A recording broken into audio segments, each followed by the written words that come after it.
You gonna roll the? Oh, hold on. I'm gonna Oh, I just unmuted so they can hear us now. All right, welcome everyone. We are here with the SOMO Racing League at Daytona.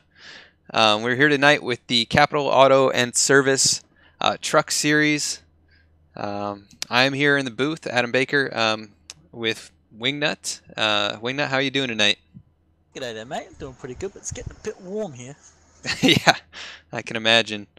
It's pretty cold where I am up here in New York in the middle of the winter, so I don't know. So jealous. Yeah. I think right now we just got through the practice session. It looks like these guys may be in the drivers meeting. Yep. So a little bit of I'll pull up the race info here. We've got a 100-lap race tonight here at Daytona. And we're going to have stages at laps 20 and 40, so it should be a pretty good event. Not too long of a race, but if we get a few cautions, it could make it a pretty long race. So we'll see what happens. What do you think is going to happen here tonight, Wingnut? It's Daytona. There are going to be cautions. Yeah. it's an inevitability. The sun shines, water is wet, and Daytona causes the big one. Yeah, we saw a few cautions last night. We had a fun race here with SOMO in the Cup cars, and we tested the stream out over on Simcast, kind of a second channel, just to see, get these settings right and kind of see how the racing action would go. It was pretty exciting, a lot of aggressive driving, so I expect to kind of see some of that here tonight. Although it is, an official season, and we're kind of getting it kicked off here, and there's no fast repairs.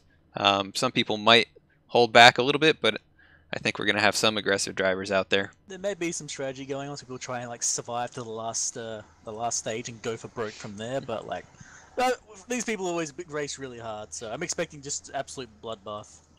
Yeah, we'll see what happens. Hopefully we get some pretty solid green flag runs. Oh yeah. Just so we're not broken up too much and not relying necessarily on pit strategy.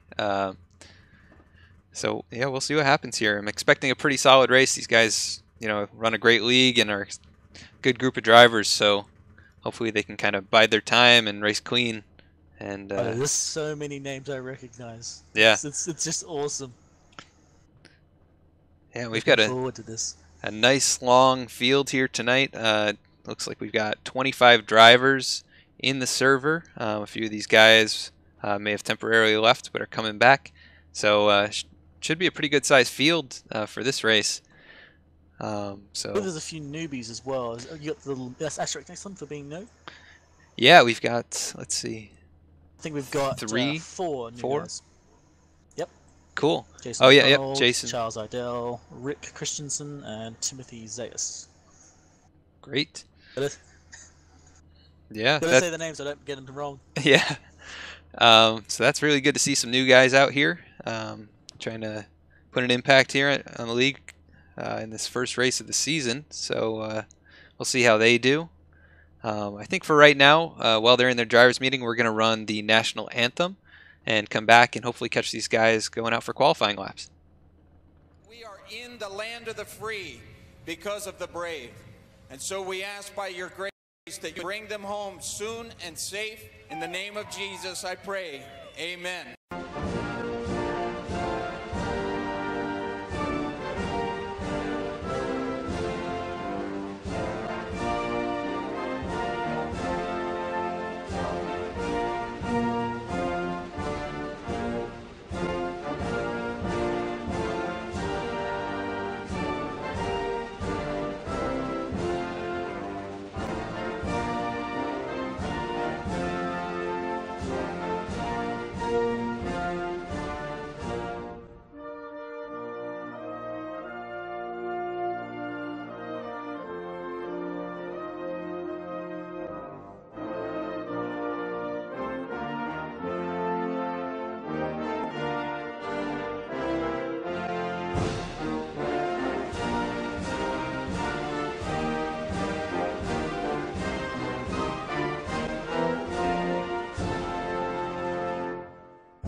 All right, so I'm back here at Daytona, and we're still waiting for qualifying to start. And we see cars rolling out right now.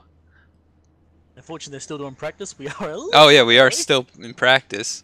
We have 5 minutes of practice exactly. Okay. I think they're gonna have a bit of fun at the start. Oh yeah, I That brought or up the just ticker push. now, and got to see how much time was remaining. So we'll get to see these guys run some laps at least, and get some action in before we go to qualifying.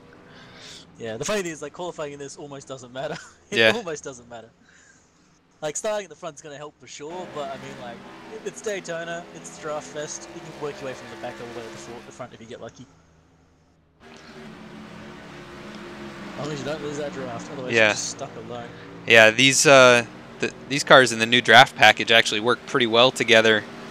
I know there were some issues with the old draft package with cars falling off the end of the pack and having trouble staying with the lead pack, so should be pretty tight racing tonight, and you know, might make for some exciting moves and some accidents, but at least everybody should be grouped up together. Yeah, I seem to remember the previous draft package made it nearly impossible to pass too. Like, you get out the draft, and the moment you do, you just like, you hit a brick wall. Yeah. But it definitely seems a lot better. A lot of the racing has just seemed a lot close in this previous season since the change. Yes, definitely. And right Well, now, tracks like Daytona are the ones where practicing actually does kind of help, because you can kind of see who you can trust in the race. Like, who's going to be silly and who's going to be someone you can actually push or get pushed by and not get murdered. So this practice actually does help these guys for sure.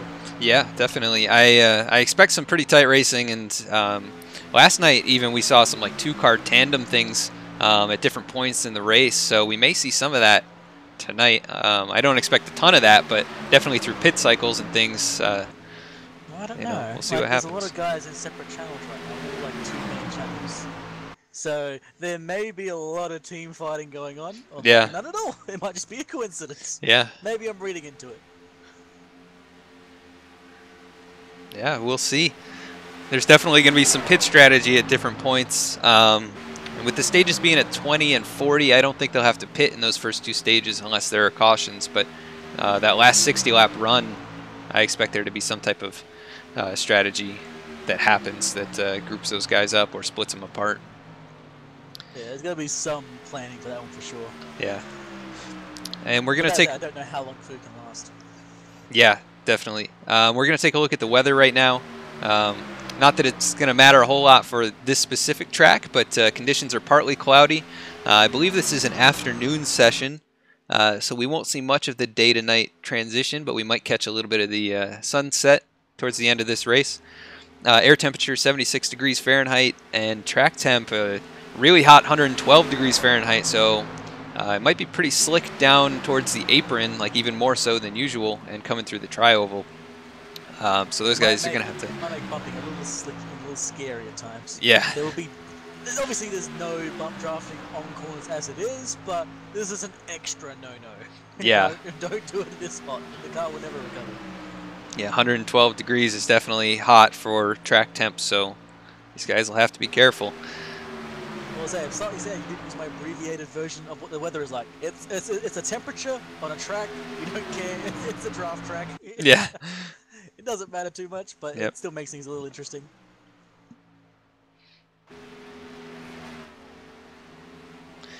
So we got about a minute left till qualifying. Let's see who the fastest one is in this session so far. It's like Jason McConnell with the fastest lap He's a new guy at the too. moment. Actually, Yeah, there's rookie. 2 new guys in top 3 there. Yeah. So That some being of said, the this may be with like the draft and like people mucking around, so we have to wait for the quali to see people's like personal speed. But the quali lap's gonna be like so much slower than actual race pace. I'm expecting like 50s for quali laps. yeah, looking like 50s and 51s probably. That's what I'm seeing Yeah. from some of these guys. So that's the kind of track this is, you know. If you're out there on your own, you're just so much slower. Yep. You gotta have someone you can trust, and you can kill each other in the last lap and go for broke then. But until that point, the other guy's your lifeline. Yes, sir, definitely. So these guys pulling into pit road now. Looks like about 15 seconds until qualifying. And we'll probably do a ride along with one of these drivers just to kind of get a good view of what their strategy is to get a nice hot lap in. I think usually the strategy is... Oh, go ahead. You're the expert here. Okay. Usually the strategy is to run as high as you can for the first lap, and I think it's going to be 2 laps for qualifying, so they'll probably run really high around the rim for that first lap, and then as tight to the bottom as they can on that second lap. We'll see who's on track first. The first car is Christopher Zima. Christopher Zima. Also got Brad Speidel, Joshua Rogers, Jeff Lochner. They're all going out.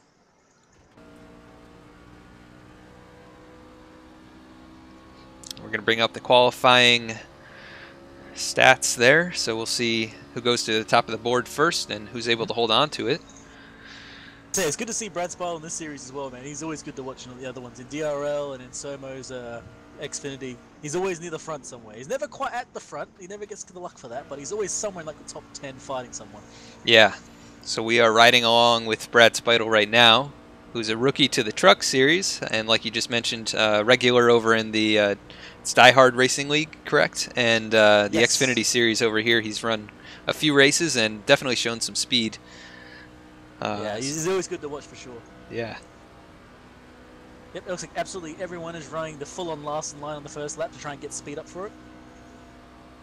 You only really get one shot at a lap here, I think. It's just so long that if you try to go for the second one, you're going to burn your tires up too much.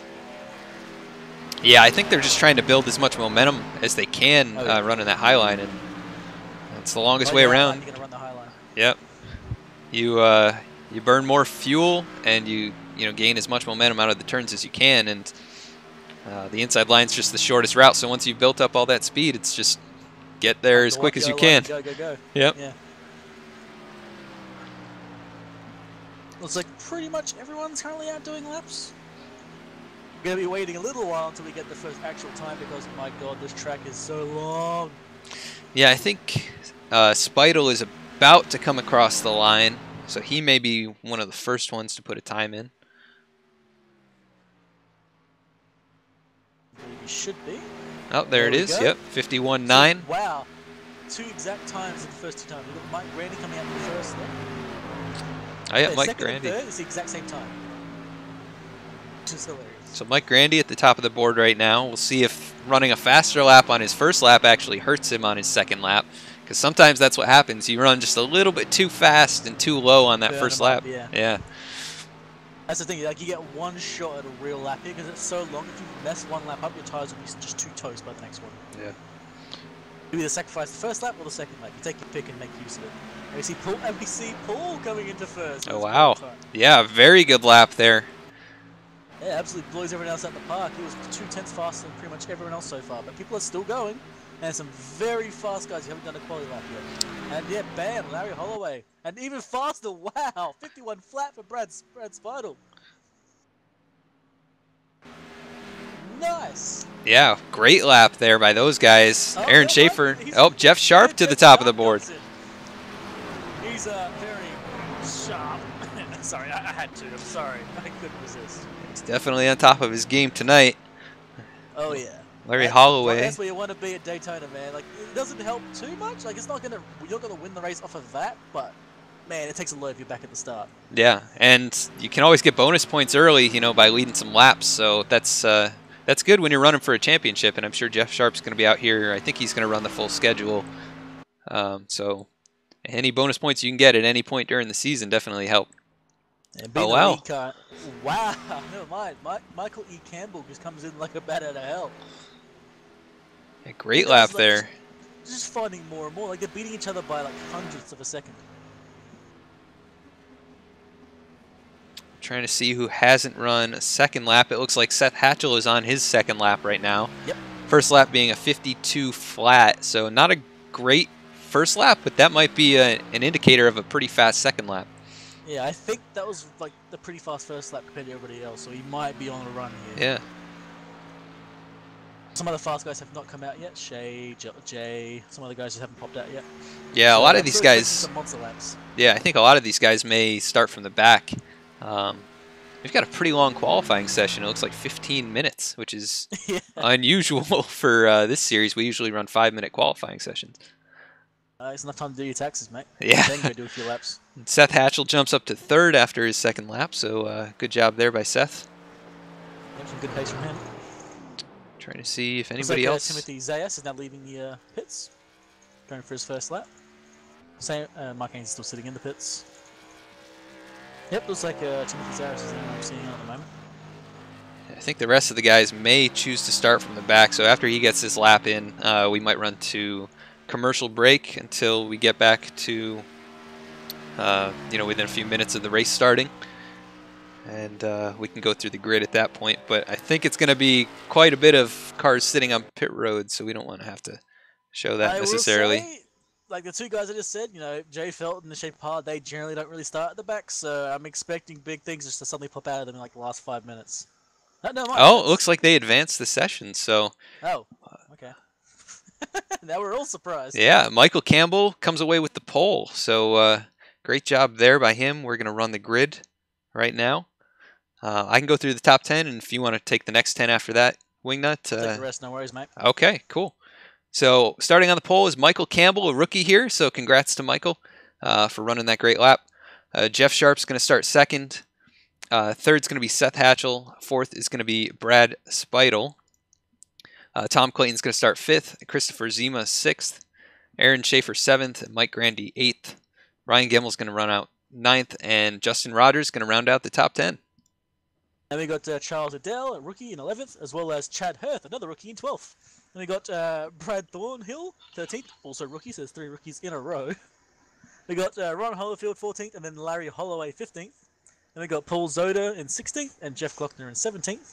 Then when they have the first of the non-qualifying times, you got Mark Ains, 18th, Andrew Melvin, 19th, Jason McConnell, 20th, Tyler Fluff, 21st, Shea Papala, 22nd, Jay Felton, 23rd, Kurt Davidson, 24th, Rick Christensen, 25th, David, oh my god, what is that, Neitzel? Yeah, I'm not sure. I think it might be Neitzel. I'm really sorry, David. I'm really sorry. 26th, Timothy Zayas, 27th, and Timothy Lewis, 28th. Of course there's 2 Timothys at the end. Of course they have to troll me with that. Wow, so 28 cars in this field. It's going to be yeah, pretty good-sized fields for what we're used to over here. And a nearly 30 car pack in Daytona. My god.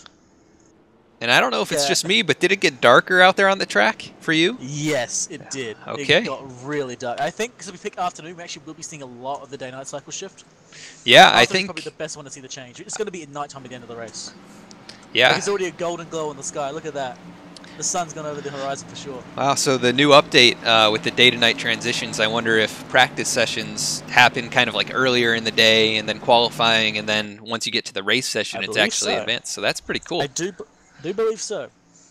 Cool. I'm just curious when the lights on the track are going to turn on. Do these trucks even have lights? No, they do not, but the racetrack does, so...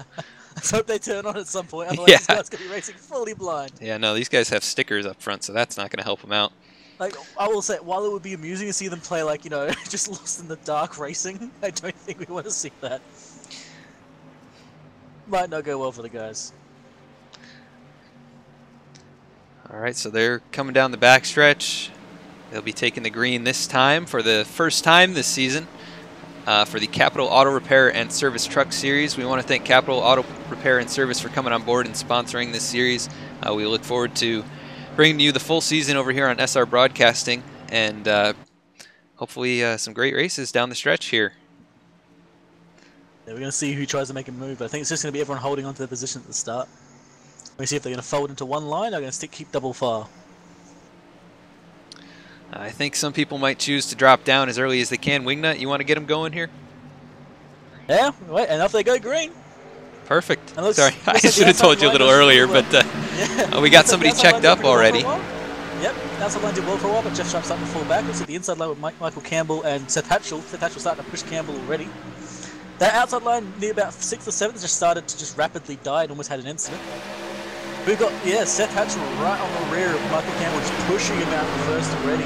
They're already well clear of Jeff Sharp, and now even Tom Clayton's getting in on this. A lot of the field's all gone single file. We got a little pack of 4 near the back, about 10th. It looks like even they're starting to go single file, as it looks like our pack is already thinning out. Yeah, there's not many cars left up on the top line. We've got 2 here, and the 73 of Jeff Sharp and the 5 of Brad Speidel hanging out there, and then the 25 who got kind of a bad start, Christopher Zima, he's still up there, and number 2 Mike Grandy jumps up there with him. Yeah, give it a while, get him up to speed. The outside line will start performing. For the first lap or 2, they will go single file because it's just not worth it. Your pace you're going is just not worth it. As you see by Jeff Sharp, losing 3 positions in like 2 corners. I really was Brad Speidel behind him, so then I start pushing him forward again and getting back towards the front. Where Seth Hatchell is still keeping Campbell going. Bit of check up mid back there, about 7th. Oh, never mind, Seth Hatchell decided he does not want any part of this, he wants to be in front. Gets in front of Jeff Sharp. Sorry, I'm just kind of playing with my volumes here. I had some feedback in the chat saying that you weren't loud enough, Wingnut, so brought your volume up a little bit. That's probably the first time I've ever heard that in my life. Yeah. Wasn't loud? I think I had the setting a little bit too low there, but that front end switched over rather rapidly. I believe that's now. Oh yeah, Jeff Sharp up to the lead now. Yeah, there's a sudden switch around where Hatchell went outside, Sharp went inside. And it just kind of, everyone just kind of mixed and matched there for a moment. Now Jeff Sharp is in the lead after that rather slow start. Yeah. I got 3 wide further back. I think that's number 39 of Brian Thorpe decided he wants to get past Speidel, and he's gone straight past him, is flying forward towards Hatchell. Apparently had a really good run back there, and just Speidel's falling back like a stone. Yeah, he's losing a lot of ground right now. Oh, yeah, he's gone from like 5th all the way back to probably that's like 15th now. Yeah, I think he may have seen something up front that he didn't like and wants to kind of back off and, you know, play cool for a little while. It looks like we've got a nice pack a little farther back, starting with Andrew Melvin that's kind of separated themselves from this main pack. So he's leading a group of about 4 cars, and then there's a couple more hanging a little farther back. And Kurt Davidson, Shane Papala, and a handful of others are 10 seconds back right now. Those guys are, I'm used to seeing Shane in the back early on, and then Kurt Davidson as well. Those guys like to partner up, and then you'll see him at the end. The thing about it as well, like this is like obviously they'll be a bit slow for a while, but I mean all you need is a tag team partner. You're all good. You're not going to be that much slower than you back. Yeah, as long as you stay on the lead lap and you're not too worried about stage points. Got to be there for the end, man. It's the final lap that counts. Yeah. Jeff Sharp is still holding that lead, but it looks like on the outside, I believe that's Aaron Schaefer coming on the outside. Oh, he goes around. Oh, good save. Wow. So things still getting a bit messy, but it looks like everyone's sorted it out. Yep, Schaefer saves it.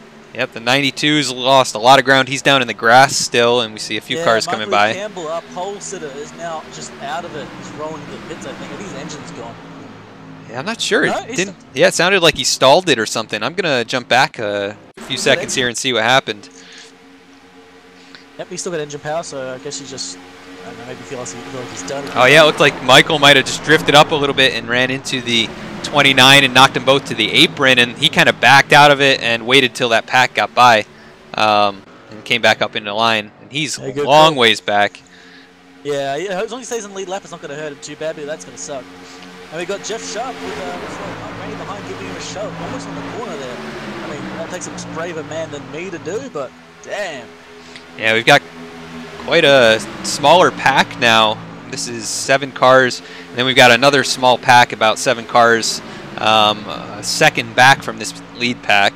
Yeah, they're still within range. If they get a good run with the draft partner, they can get back into that front pack and start fighting again. They just need to sort of form up, get their buddies going, and just get moving forwards. Yeah, and we saw Larry Holloway win one of our fun races here a few weeks ago. So, you know, he might be a favorite here to win tonight again. He's leading that second pack right now. So yeah, if they get in line, they can definitely catch back up. Oh, we're going, almost went 3 wide up the front here. Red car 39 was deciding he's going to try and go for it again, but I think the back up all on his own. My God, that's, that's a brave man. Yeah, Grandy getting very close to the 11 there of Charles Idell. They got to be careful. They've already seen one incident in the turns. Sometimes it's hard to see over that spoiler in front of you, though, and you kind of miss the line and misjudge where the turn entry is. So it's easy to drift up a little bit. Pack racing is an art form that I have not learned. It is just, you're running more on instinct than knowing where you're going at that point. You gotta trust the guy ahead not to make the foolish mistake and kill you both. Yep. And you see that rear pack is now caught up. Now this pack has become like a 13 or 14 car pack. I got back in range and they're all together.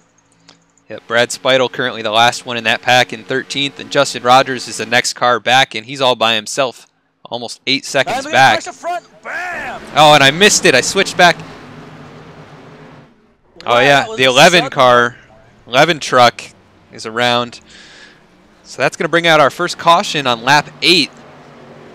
And let's roll back and check out the replay. Oh wow, that was looks like the number 2 of Mike Graney just went a little bit wider and just kind of slightly touched in Charles Liddell. And once he was touched, that was gone. And everyone. Yeah, so space. Wow, very similar incident to the first one we saw, but this one with much more serious consequences. Jeff Sharp went flying through the air. It's a frisbee. I think we should go to the helmet cam for that one. Yeah, I think we need a helmet cam for that one. That was insane. And this one, oh wow. Yeah. I Hope you're not wearing VR because that would make me sick. I think I know the right song for this. You spin me right round, baby. Like, damn, that's a ride. All right, well, see who's going to go in the pits. I think the answer to that one's probably going to be everyone. Yeah, let's see where these guys are at. Currently on the backstretch. Yep. Yeah. That's a shame. Like, it's not really anyone's fault. Mike Rennie went a little bit wider and Adele went a little bit lower and just kind of attached each other, and that's how it goes. Yeah, I think it was very similar to what happened with the first one, where maybe just misjudged the entry and the high line was maybe trying to get a side draft. Yeah. And unfortunately, that absolutely annihilated Jeff Sharp's car. He's going to have to go to the pits and get that engine replaced at that point. It's just gone. As speed is rotating, I wouldn't be surprised if the engine just left the bay. Just decided it didn't want to be there anymore. But that does shake up our top 10 quite rapidly. One of our pole sitter was had an incident earlier, and now we had that incident there where some of the fast guys are suddenly just gone. Yeah, so a bunch of these guys that are still running up here actually have damage. Third place, Brandon Thornhill has some front-end damage. He should be able to get that repaired mostly, but looks like we've got a few cars coming into the pits. There's a few that are not. Yeah, quite a few staying out, though. Randy, Thornhill, Holloway, Paul. A few guys staying out. I guess they think the tires aren't going to matter that much. And to be honest, not that wrong there for sure. Yeah, I've got an effectual start.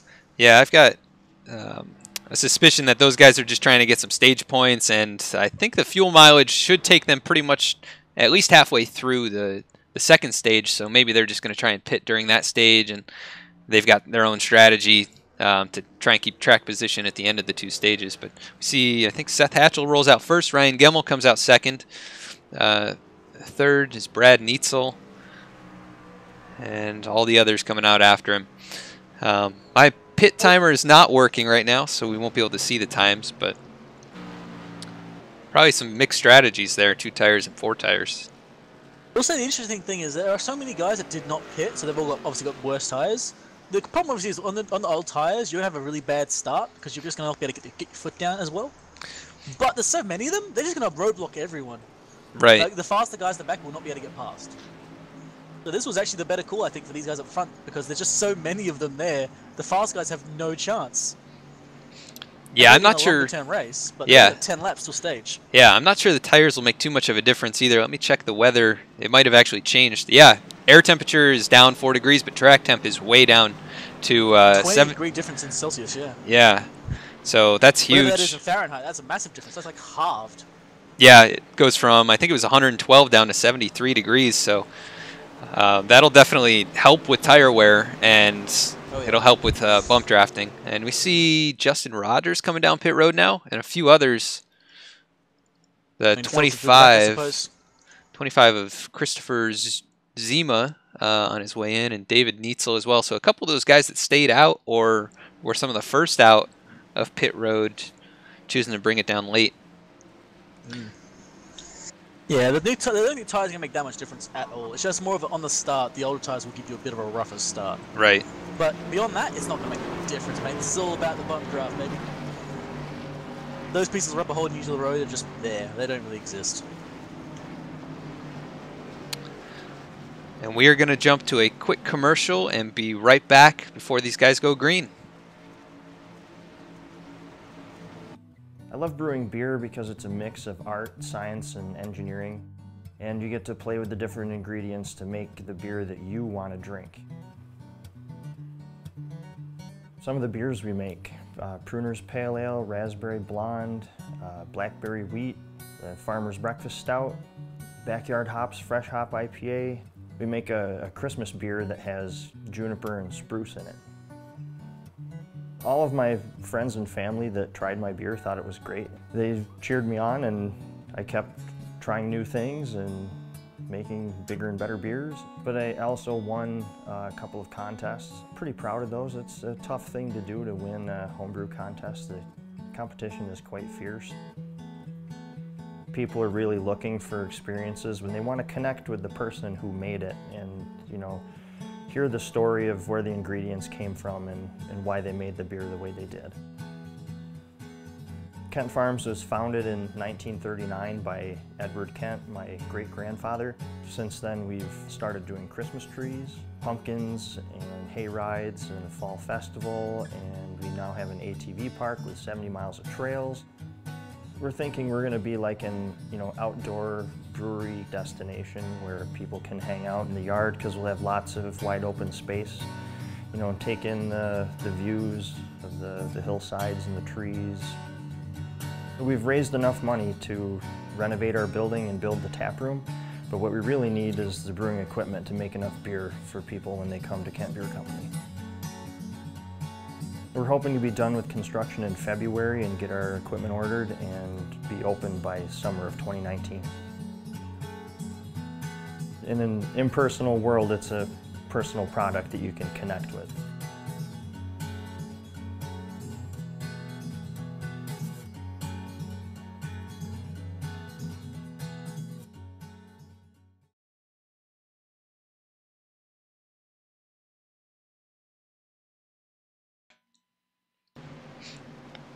All right, and we're back here, about to go green. These guys making it down the backstretch right now. And we want to give a shout out to Kent Beer, who is that last commercial.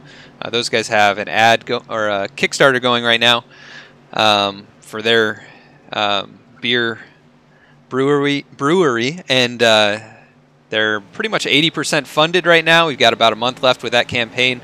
Great group of people, and they make some awesome beer. So head over to Kickstarter and type in Kent Beer and support those guys.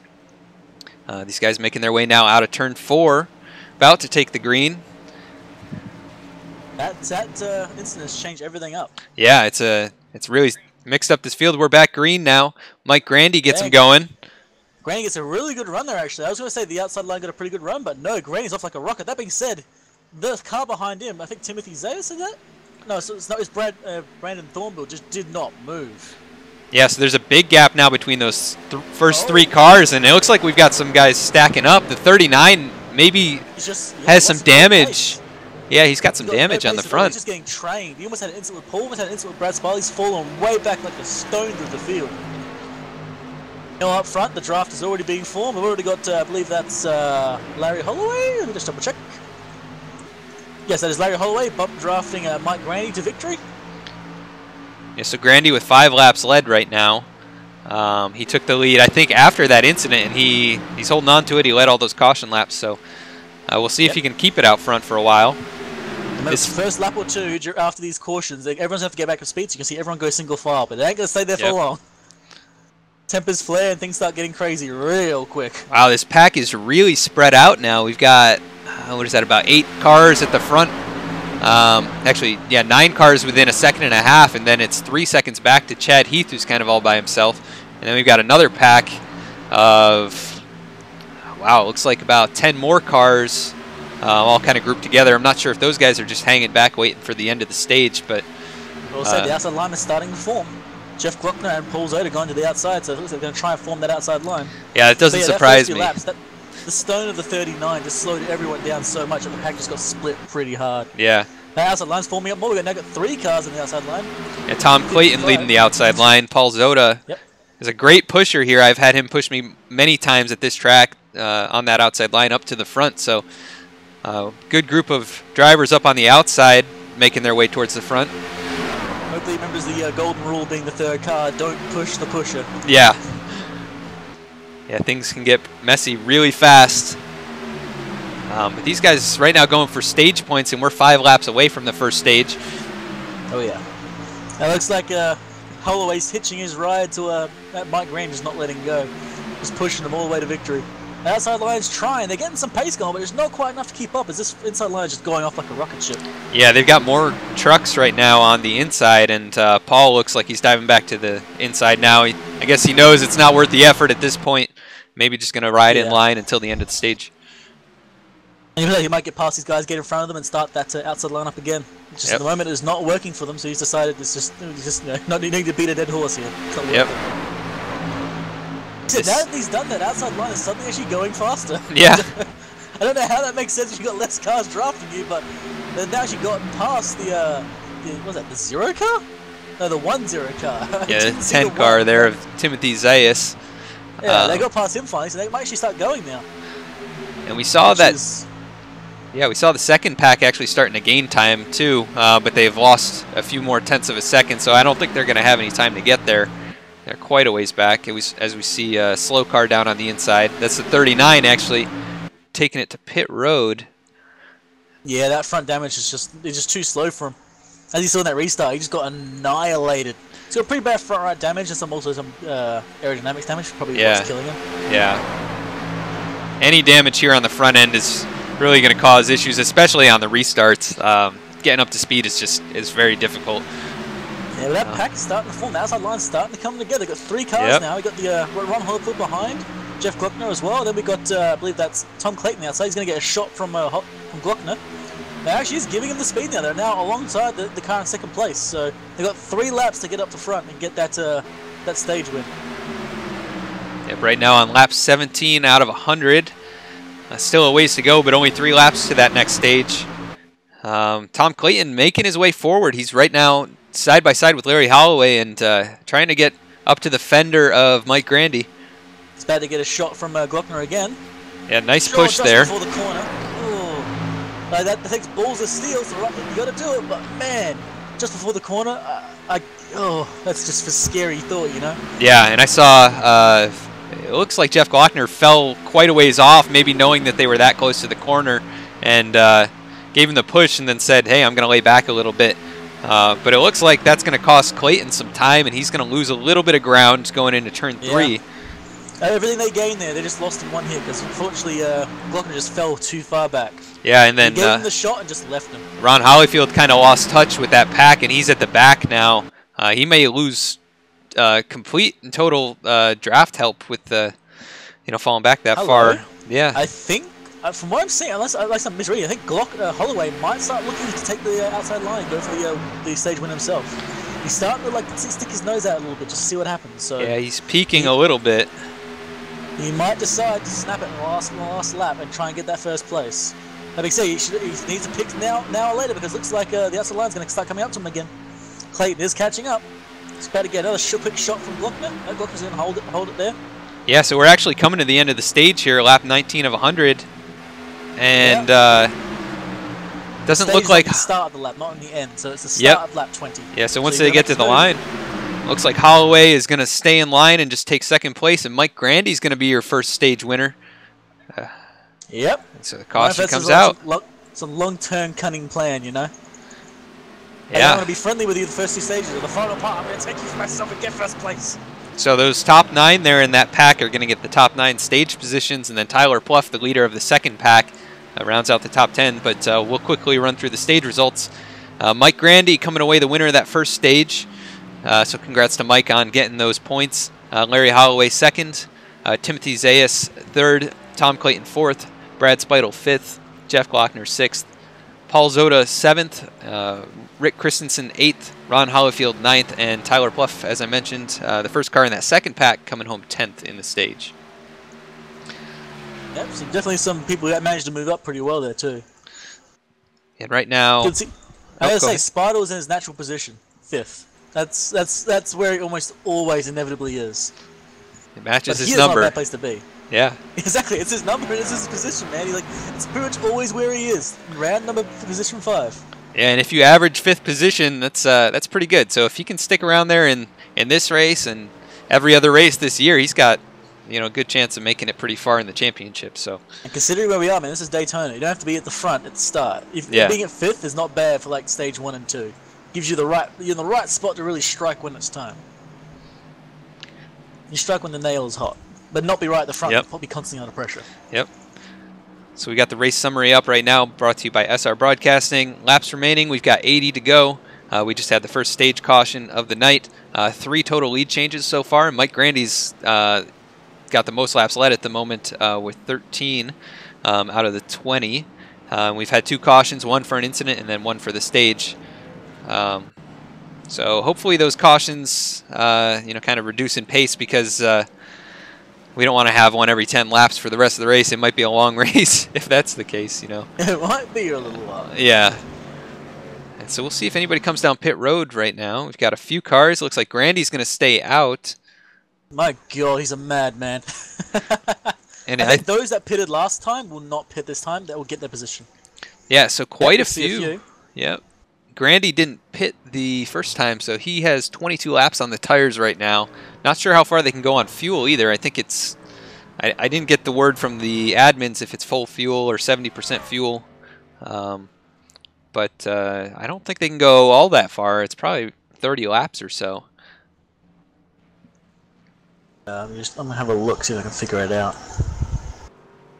Trying to find where the fuel is on this damn thing. We almost had an incident there with the 92 trying to get down into his box. Almost got run over, so that was close. Oh yeah, all the fun that happens in the pits. Looks like Timothy Lewis is going to be your lucky dog.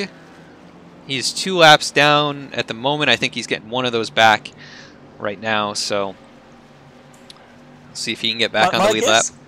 My guess, somewhere in the next 15 laps, he'll be back on the lead lap. Yeah, I think we may get another caution. I love these guys. I trust these guys. They're all good racers, but I know that they're all good racers, all fighting at close quarters. It's going to happen sooner or later. It always does. Yep. Like technically we had 2 incidents there, and only one called safety car, because these guys just know what they're doing. They have an incident, they get straight off the track. They don't hold it up below the other line and try their best to save it. They just get it out the way. That's the way to do it. Yes, sir. If you're going to make a mess, make it out in the grass. That's why it's there. That way you can draw pretty pictures with your tires. Yep. And this caution brought to you by Capital Auto Repair and Service, the sponsor for the series. Again, happy to have them on board. And looking forward to a great year with them as the title sponsor. And we're currently under the second caution. These guys pacing around here. We will probably jump to another commercial break, just so we don't have to watch these long pace laps. So we will be right back. There is just one company that manufactures tool presetters in the United States. Omega Tool Measuring Machines has been producing world-class tool presetters for the metal cutting, metal grinding, stone grinding, and glass grinding industries in Rochester, New York for more than 30 years. Omega began as a division of Parlec, a manufacturer of tool holders founded in 1948. In 2017, the presetter line was renamed, forming Omega Tool Measuring Machines.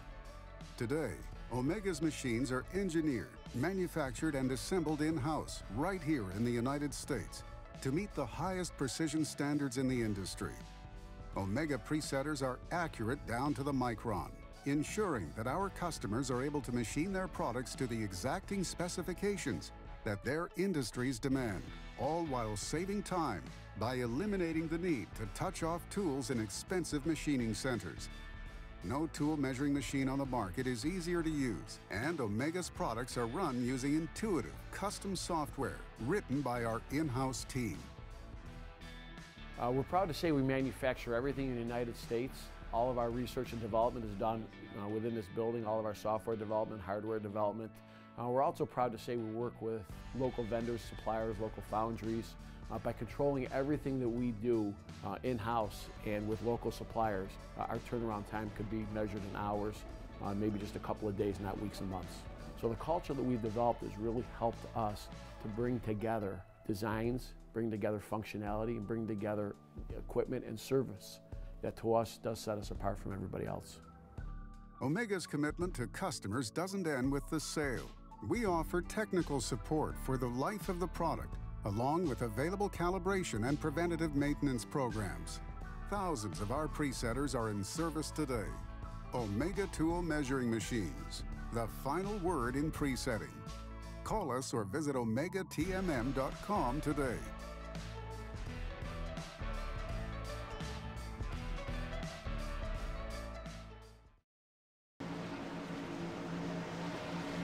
All right, and we are back.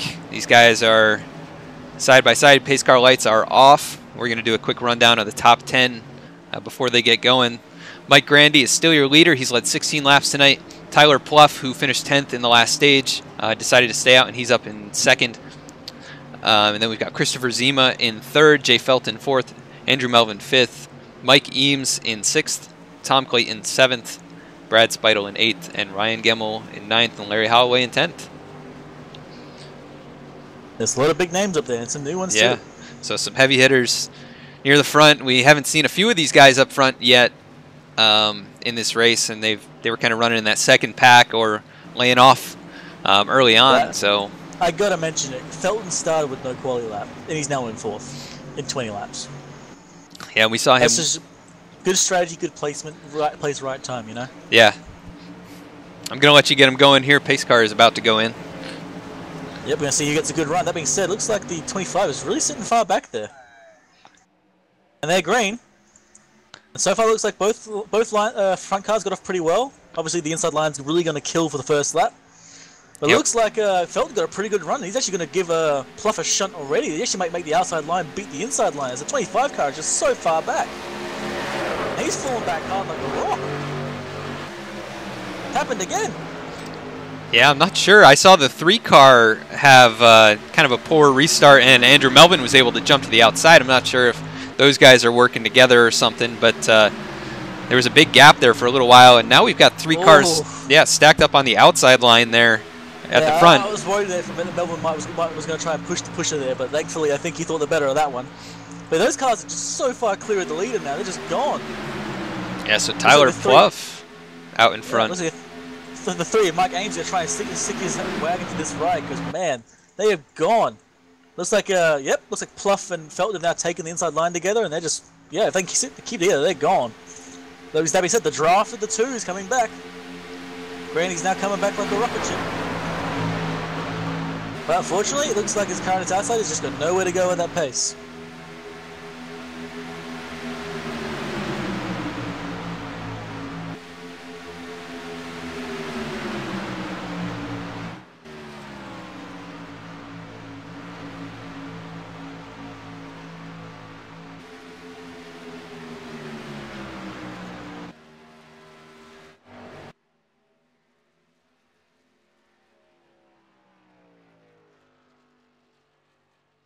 Yeah. I'll find out for you. You keep going. I'll have a look.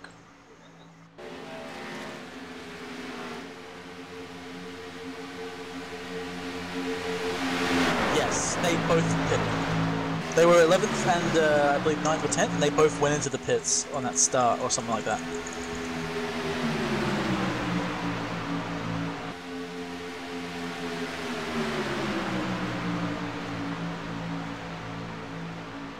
Yeah, there's some planning going on there. Maybe they're waiting for a caution. Maybe they're getting ready for like the run on their own. Wait for everyone else to pit. Don't know, but that's a strategy. You have to wait and see. Meanwhile, up the front, it's still the Tyler Pluff and Felton show.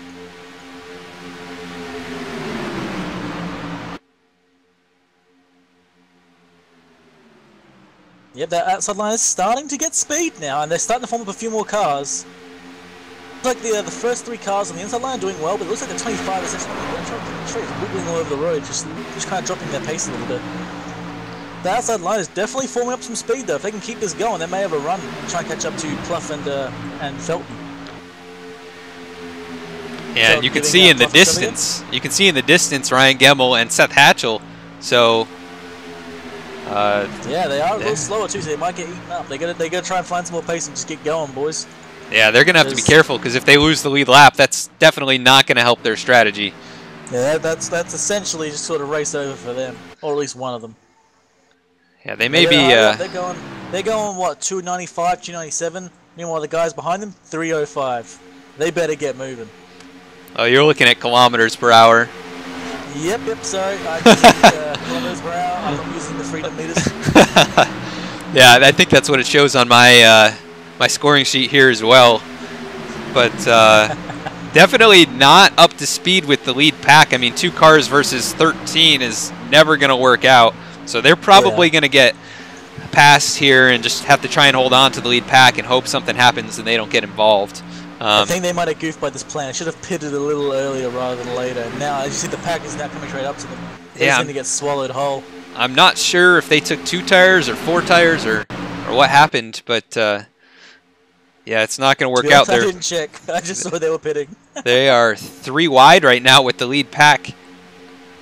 The outside, the middle line, the outside line was doing pretty well. It looks like the 3 car is so far back. I think the 38's going to lose all of his pace soon. These guys got to be careful. It's tough 3 wide. And it's good driving from Hatchell and Gemmel on the outside there. They pretty much are holding on the line, full speed, sticking together, still drafting, and not getting too close to the wall, too close to the other guys. That was a good call from them. But 25 had a bit of a tap with the 2 there and started wiggling again. That 25 is just not stable at the moment. Yeah, still 3 wide. Starting to separate. Yep. Yeah, they found their pace now. It's probably the wrong time to find it. Yeah, they've got some draft now from this lead pack, so that's really helping them stay here, but they're both a lap down at the moment. Timothy Lewis is the next car, and he's 2 laps down behind them, so they're not in danger of really losing any positions, but being a lap down is not ideal. Yeah, I think Gemmel's got the right idea. He's been falling back slowly, letting the pack get past him. Meanwhile, it looks like Hatcher's like, no, I want to be in the middle of this. This is where I want to be. I'm meant to be here. This is my home. The inside line checking up and a few cars going below the apron. Oh, that was close. Man. Yeah, I gotta keep saying it. 25 is just making things real interesting in there. But the number 7 had to just back way up. He might drop out of the draft there. That's the line. Still doesn't manage to get past the leader yet. They just haven't quite got the pace to catch up with Pluff and Felton. That's the word. Yeah. Keep getting up there, but just never quite enough to make it past. That being said, this is probably close enough. They can just get a nose ahead on the final lap before the stage. No, that second pack is just relaxing back there. Kurt Davidson, Shea just driving together. Just this nice little group just driving together like it's just a Sunday drive in a circle. Going like 300 kilometers an hour. Yeah. Around probably 190 miles an hour for the Americans in the audience. My sincerest apologies for using my metric system. I can't convert it in my head, so yeah. I got no clue. I'm just ballparking it. I think these usually get up to around 190. The Xfinity cars and the Cup cars are usually 200 plus. Yeah. I'm like, I know it's like 1.3 kilometers per mile, but I mean, I can't bring that backwards. Yeah. I can't go from kilometers back into miles. Yeah. So we're it goes one way, not the other. Yeah, side by side, about 5 or 6 rows deep now, and these guys doing a good job holding their line. Oh yeah, there's a few guys wiggling and waving here and there, and it's making things real interesting. But so far, no real incidents from it. Everyone's giving good space. They're not going like door to door. They're actually giving a good amount of room here. So even if someone goes a bit wide or a bit tight, it's not going to cause any issues. Yeah, and we've got this second pack or these stragglers kind of grouped up behind them, and now we've got another one of those, Paul Zota, making it 2 wide. So we're 7 rows deep, 2 wide. These guys doing a good job right now, staying off each other, and hopefully they can keep it that way. Next pack back is 12 seconds back, and that's got Kurt Davidson, Shane Papala, David Neitzel, Justin Rogers, Michael Campbell, and Jason McConnell. And I think Timothy Lewis is also in that pack, but he's 2 laps down like we've mentioned. So these guys just hanging back here right now, hoping something happens with that lead pack. And they can be there in the end. I gotta say, these lead cars, Pluff and Felton, are doing this perfectly. Like, the reason why they're still ahead all the time is because they're keeping it smooth and straight. They're not wiggling the wheel, they're not jerking here and there. They're just keeping it pretty straight and solid. Whereas the outside line, they're not quite keeping it straight enough to just really make the pass work. They get the pace, and all of a sudden, one of them has a bit of a wiggle, loses some pace, and then the front car loses pace, and it just all falls apart again. Yeah. Just keeping on the back of Pluff and just over and over, just giving him little shunts here and just keeping him going. It's just nothing the outside line can do. Meanwhile, the number 2 car just hanging on to the back of the loving life. He's running on like, what, 30 lap old tyres now almost? He's probably running out of fuel, but this is where he wants to be. Just sitting in the draft, not worrying and having a care in the world. Yeah, Mike Grandy on the oldest tires out here, 35 laps. He's been on the same set since we started. Basically, the top 4 are all on 25 lap old tires. Grandy is on 35 lap old, and then most of the drivers in the field behind him are 13 or 14 lap old tires. So, and then you've got Gemmel and Hatchell who are on 10 lap old tires. Yeah, they pit that last second pit. They get great tires, but is it going to do anything for them? I'm really not sure it was a good idea. Yeah, they're kind of set in this pack right now. I think if it stays the way it is, Seth Hatchell will get the lucky dog, and Gemmel's going to have to take a wave around. So strategy is not really working in their favor, and they got to hope that nothing happens up here that they can get involved in, because that's really going to ruin their race. What do you think? You think their guess was going to be a safety car? I feel like that's the only way that could work. A safety car right before, just after they pit. Yeah, they were probably hoping for that, or maybe there was a mistake on pit road that caused them to lose too much time, and otherwise they might have been able to stay on the lead lap. But I mean, it's the thing though, right? Like 2 cars trying to outrun 20, it's just never really going to quite work, you know? Yeah. Even if they got out, like 20 seconds ahead, they're going to get eaten up sooner or later. Yeah, they would have been a second or so slower a lap, I think, than this big pack. These guys still side by side, 7 rows deep. No one's giving an inch, baby. Yeah. Everyone wants their position. Like this is, they were trying to make that one pass go. Yeah, so this is pretty incredible.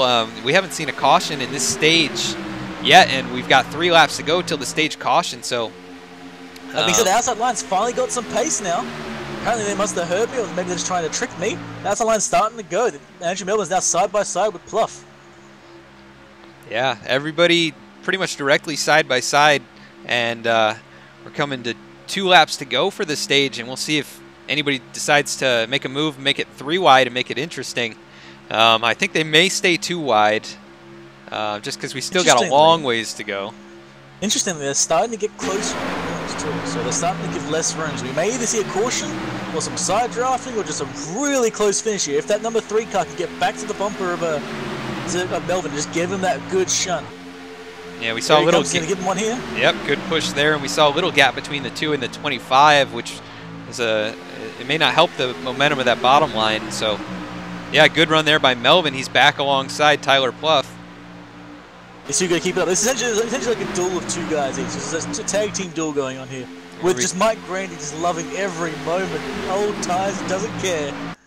We're going to be coming to 1 lap to go. Tyler Pluff's going to take him to the line right now. 14 laps led. So he's been out in front as long as Mike Grandy. Yep. Those he guys took it from the start and just never left it. Yep. Those. Mike Games is going to find something now. He's going to have to give Melvin one hell of a shunt. We're going to see if Felton decides to make a betrayal right here, right now. Oh, he took a little peek there. It looked like. Yeah, it looks like he went for a peek, but it looks like not quite blocked him, but just kind of got in the way enough so he couldn't really make use of it. Yeah, and Melvin now is alongside Jay Felton. Got a good run there. He's not going to be able to get to Tyler Pluff, I don't think. So I think Pluff is going to go from last out of the top 10 in that last stage to winning the second stage. Yeah. Yeah. That's a good win for Pluff there. Had a good teammate in Felton. That's all you need here. Yeah, so great run there by Tyler Pluff and that whole pack to not bring out a caution and run side by side pretty much the entire time. We're back under caution now for the stage, and we're going to run through the top 10 stage results. Tyler Pluff coming away the stage winner and grabbing all those points. Jay Felton comes home second in the stage. Andrew Melvin third. Mike Grandy fourth. Mike Eames fifth. Tom Clayton sixth. Christopher Zima seventh. Brad Speidel eighth. Larry Holloway ninth. And Chad Heath rounding out the top 10 in the stage. So those guys all grabbing valuable stage points, which may come in handy later in the season. Oh yeah, I gotta say, it's kind of ridiculous that Mike Grandy is still out there. Like, what? Yeah, he's on 40-lap old tires. He's been on them since the start. He hasn't fueled either. Yeah, so they must be running pretty high percentage of fuel, maybe 100% fuel. Did you get a chance to check that out, or were you able to see? I was not able to find out. I looked everywhere. I could not figure out how much fuel it actually has in this thing. I know they changed the rules, but I did not get word of what the fuel percentage was. I thought it was related to the percentage of the race, and I think this is a full-length race compared to the real-life Truck Series race, so they may be running full fuel. I'm going to quickly go ask someone, so just give me a quick second, mate. Be right back.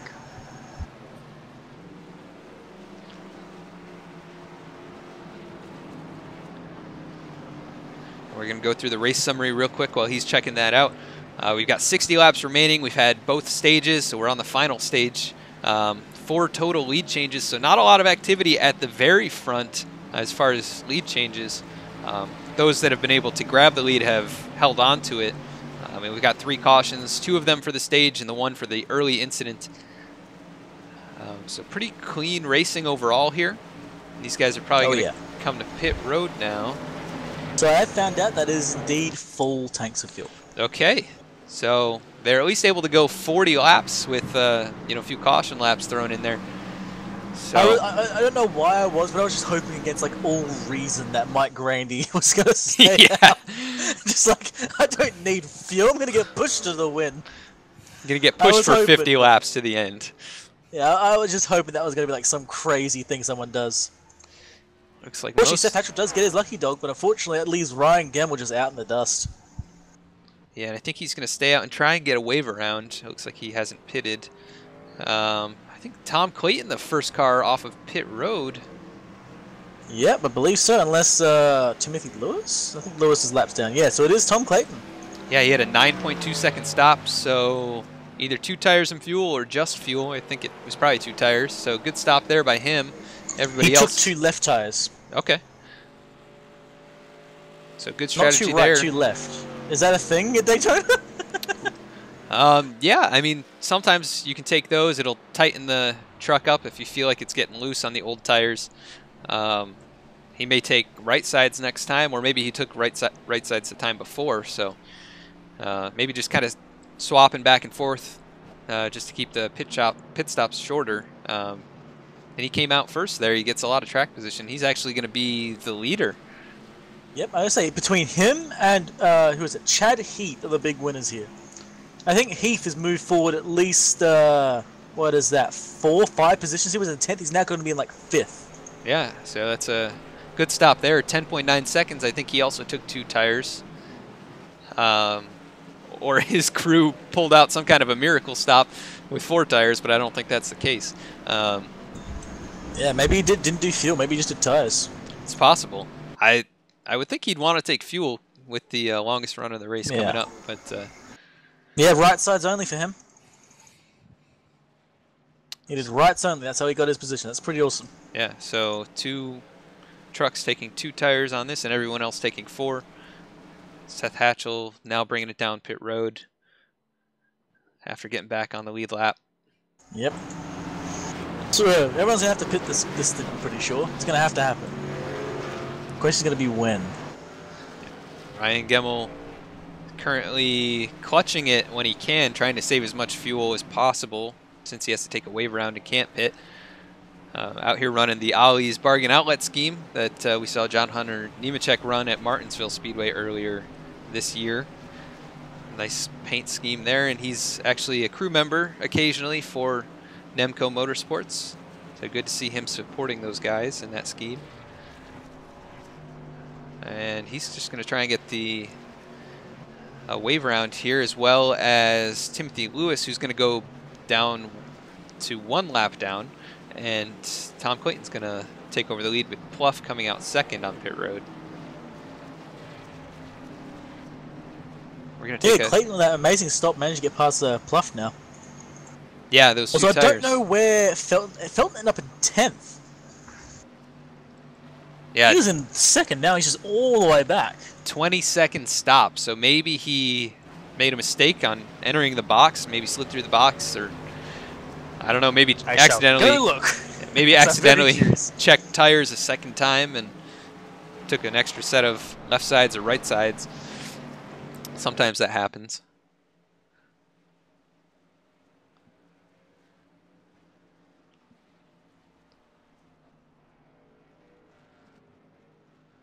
Pace car lights are off, and we're going to see Ryan Gemmel try and go all the way around and catch back up to the field.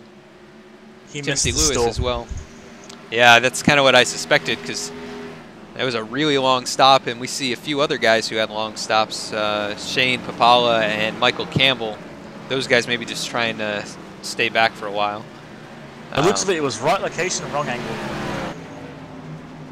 And it's He tough. had it in the right spot, just facing the wrong direction. It's tough on those hot tires here sometimes. You don't, you know, you're going 190 miles an hour flat out for so long, and you forget how to stop when you need to. And the truck just slides through your box. Oh yeah, it's not quite as bad as when you're running on doing a green flag pit stop on like 50 lap old tires. End up just going through the pit lane sideways. I'm going to be curious to see the green flag stops here. I'm willing to bet there's going to be a few people who just miss it and just go flying. Yeah, that's really going to make or break a lot of people's races, and I think they should be able to make it on one stop. Now that we saw, Yep, one stop for sure. Yeah, we saw Mike Grandy go over 40 laps. So, If you miss your entrance to the pit lane there, it's going to ruin your partner's day as well, because you're not going to be going in there alone. yep. And if you do, it's going to really hurt you if you come back all by yourself. I believe it's green this lap. It's going Yep, to start forming up. There's a bit of a gap after the third row. I don't know what's going on there. It looks like it's starting to close. Maybe some guys trying to time the start. These guys are going, they go green on the green flag now, and that's back out. Tom Clayton gets him going. He's led 2 laps. It's a pretty good run. He's got Melvin pushing him. So good push there, and he gets a nose out front. Yeah, we got Mike Grandy pushing Pluff on the outside. Grandy's still up in the top 4 or 5 after that pit stop, which is good to see. Yeah, the 2 stage winners right now on the outside helping each other out. And we've got Make about... some of that. Yeah, we've got an 11-car pack kind of all together, and then we've got a small gap to a few cars that are kind of hanging out by themselves. Jeff Glockner, Ron Hollyfield, also the 10 of Timothy Zayas. So The secondary pack is definitely forming. It's getting real busy back there, actually. Yeah, Shane Papala and Kurt Davidson, definitely their strategies hanging at the back and charging at the end of the race when it really matters, and we've seen them do that a lot. I think Shane the Papala... fight's already beginning. Yeah, it's already beginning. It's like it's one lap through the stage, man. Look at the front. They're already fighting for that front position. Line's already getting great pace. If they keep this up, next lap they're going to get the lead on the actual line. This Pluff is now pretty much door to door with Clayton. Here comes Grandy with another shunt. Yeah, so again, we see these guys side by side about 6 rows deep and doing a good job of holding their lines. You know, we saw issues. Look at that, that's a shame. Look at that, Pluff had like a lot of pace from Grandy there, but the moment they hit the corner, it just dropped like a stone. Yeah, maybe just not do it again. Not a push at the right time. Tom Clayton still keeps his nose out front for the moment, but a pretty good push now from Mike Grandy with Tyler Pluff. They get side by side again. Tom Clayton. Oh, they're right there. 5 laps led. Yeah, it looks like Melvin gave a Grandy.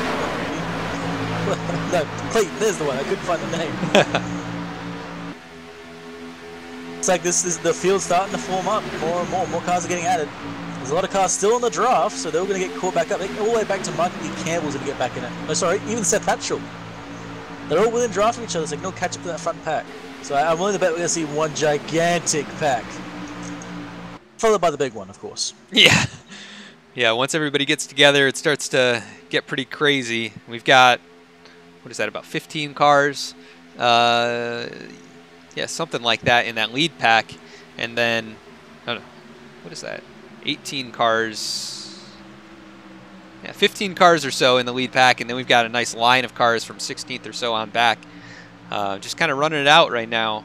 And as long as they stay in a line, they won't really lose much time.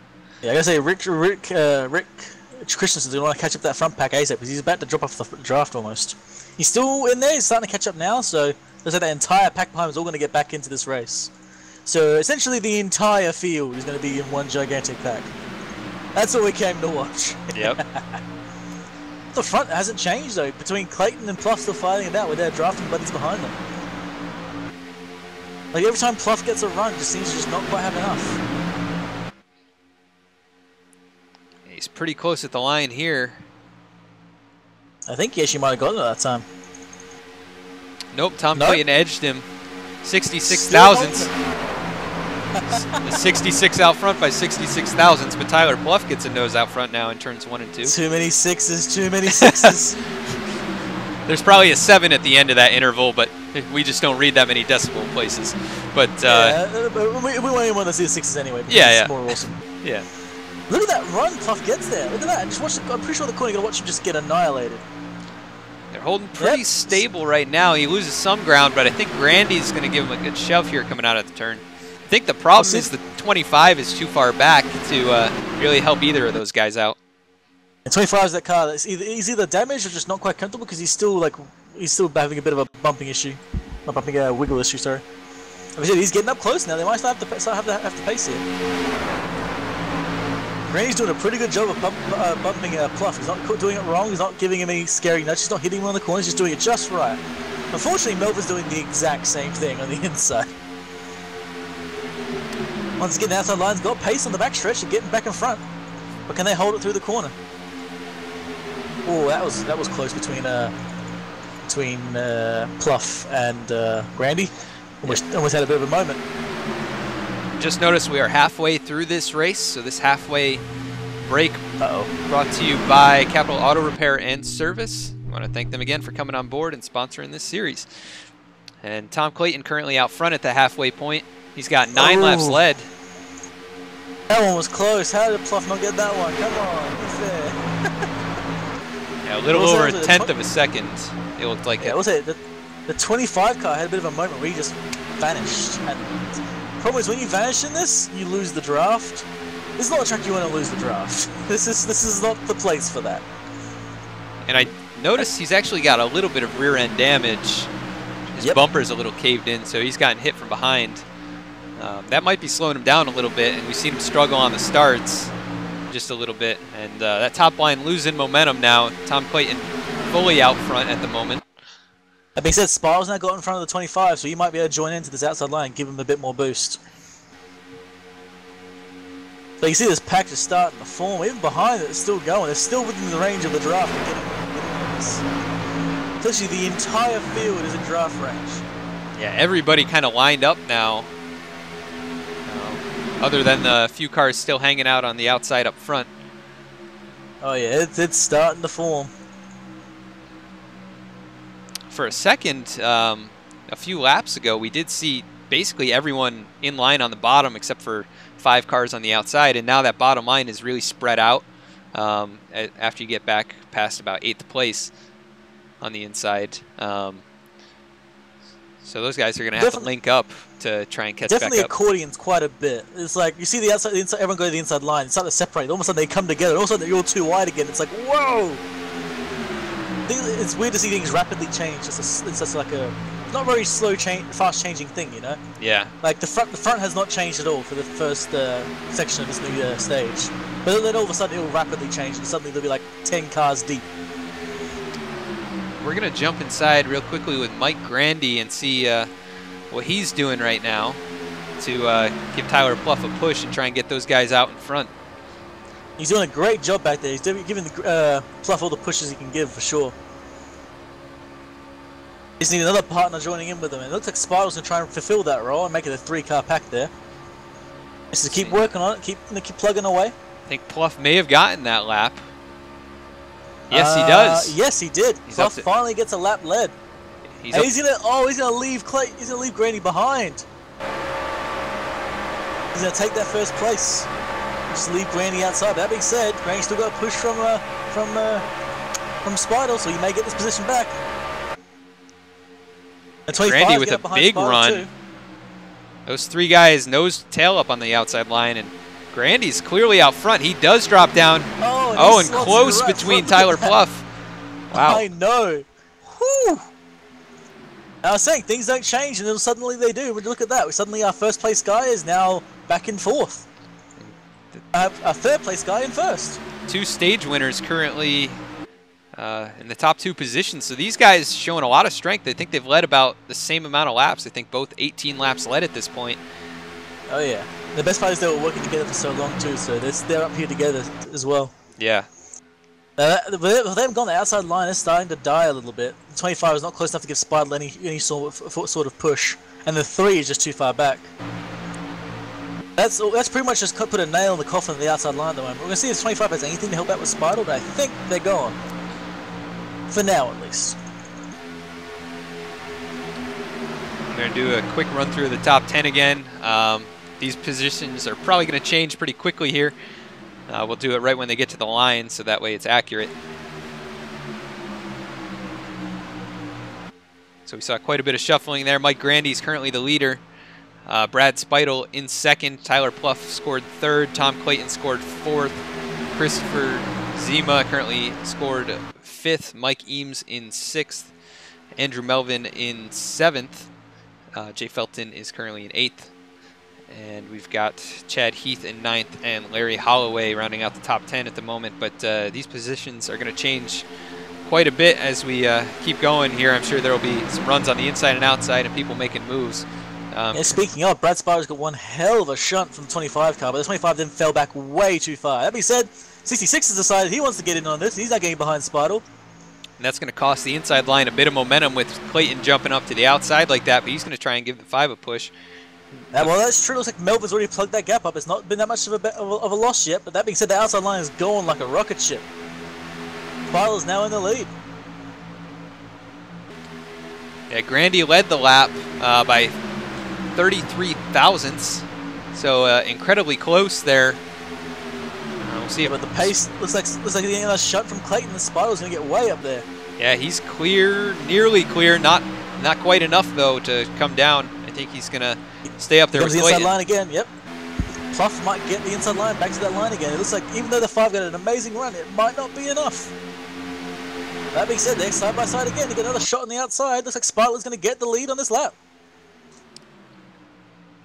So Spido is going to be the new leader, leading his first lap of the race. We're going to open up the summary. We've seen quite a few more lead changes in this last stage so far. We've doubled our lead changes since the second stage.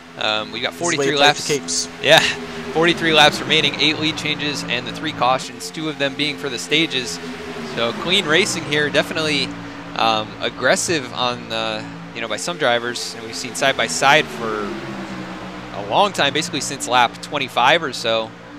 Well, let's be honest, this is since lap 1. Yeah, you're right. Even with the incident, it was pretty much side by side the entire time. So good job by these guys to race hard like this and not really bring out any cautions. Oh yeah, and it's just non-stop, man. Everyone's going to keep doing this till the end. Like we said, those things are starting to change a little bit. Like, the inside line was used to be hugging the yellow line the entire time, but now it's starting to come a little bit higher up. The outside line's sitting a little bit just right in the middle of the track now, so things are starting to get a little bit closer. Maybe a bit of side drafting going on soon.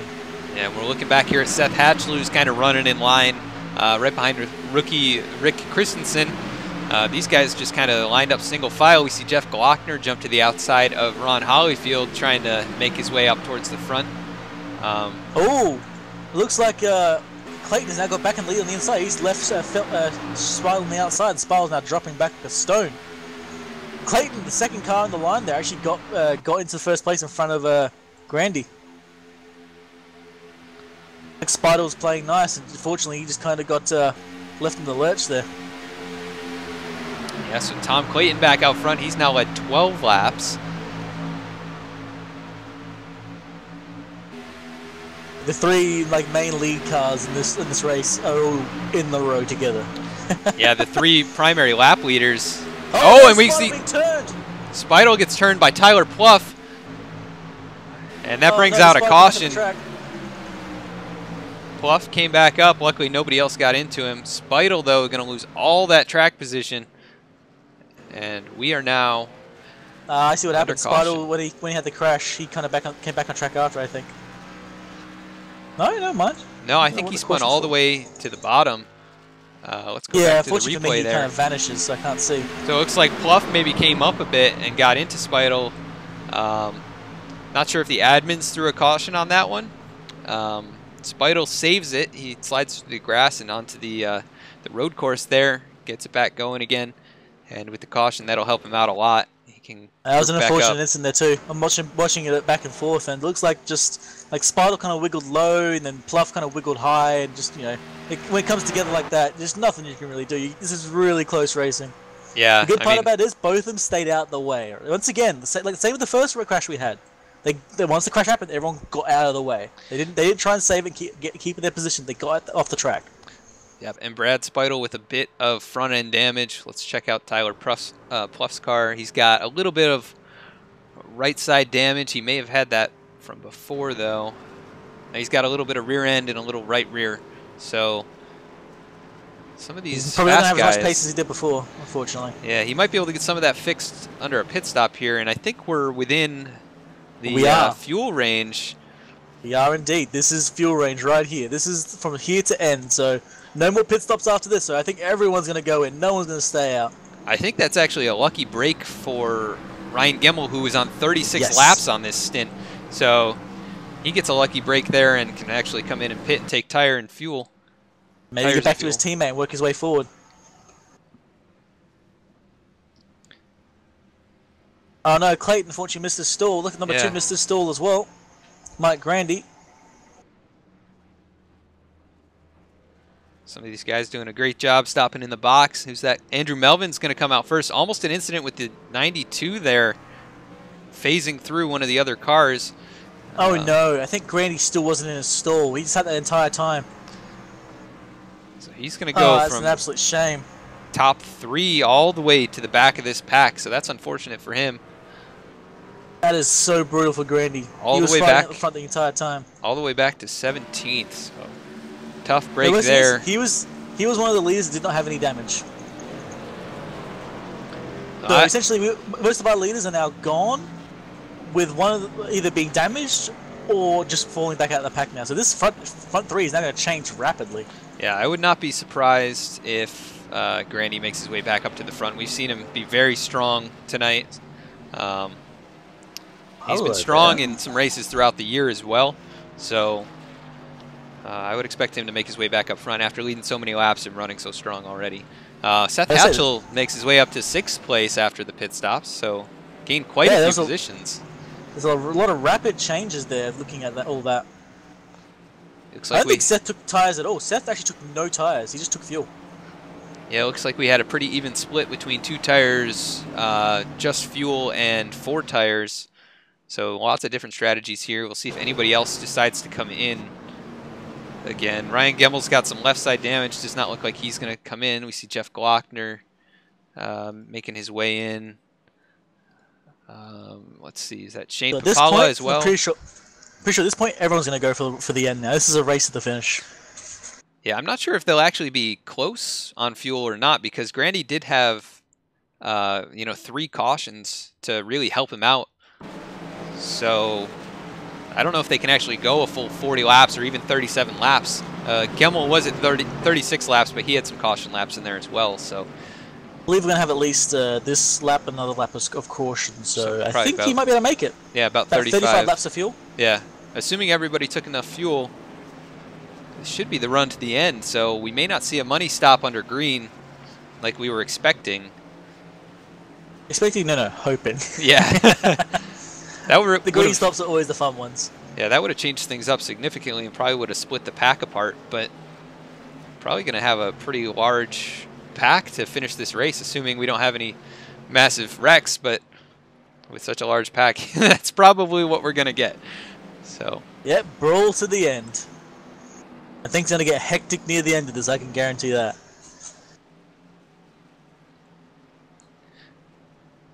We're going to go side by side for just a moment and take a quick break and be right back before they go green.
All right, and we're back.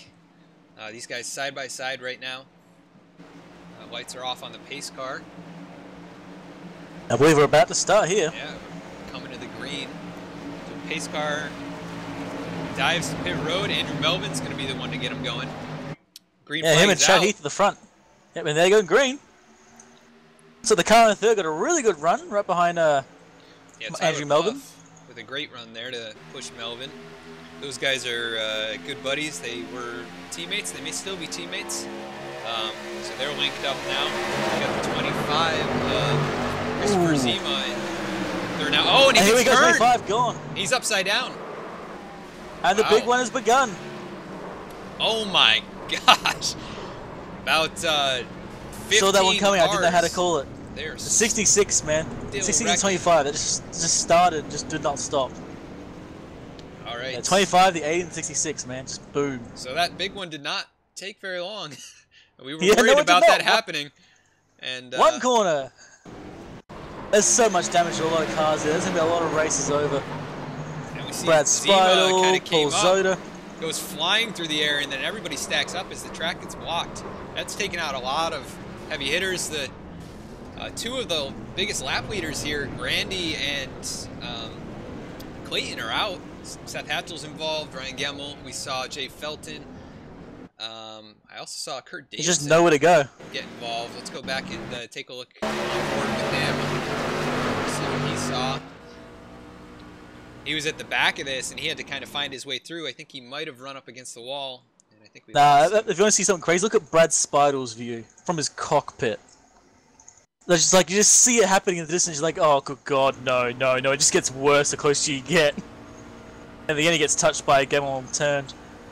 Just it's like watching a nightmare unfold in front of you, and just like that moment where you realize you're helpless, you can't do anything about it. I think I may have blinked out right as the that caution was happening, so I can't actually see most of this. Can't see it, happening in the unfortunately. That's a replay. shame. Yeah, I saw the cars flipping through the air, and then we lose a little bit of it there, but definitely an intense wreck. And Andrew Melvin stays up front. What happened there? I can. Have you seen like, the actual cause, or can you not Yeah, see I that? saw it happen, and we saw it. Yeah. We saw the car was at the 25 go flipping through the air. So So yeah, the cause was 25 going wide at the start there, and it wasn't actually get touched, but lag caused it, and he was gonna touch him anyway. 25 went wide, touched the 80. 80 turned him.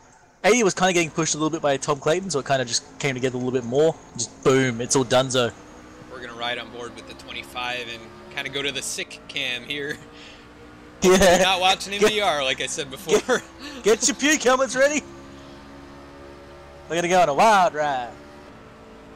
Yeah, so it looks like he's holding the bottom line a bit, and then Goes a little wide and boom.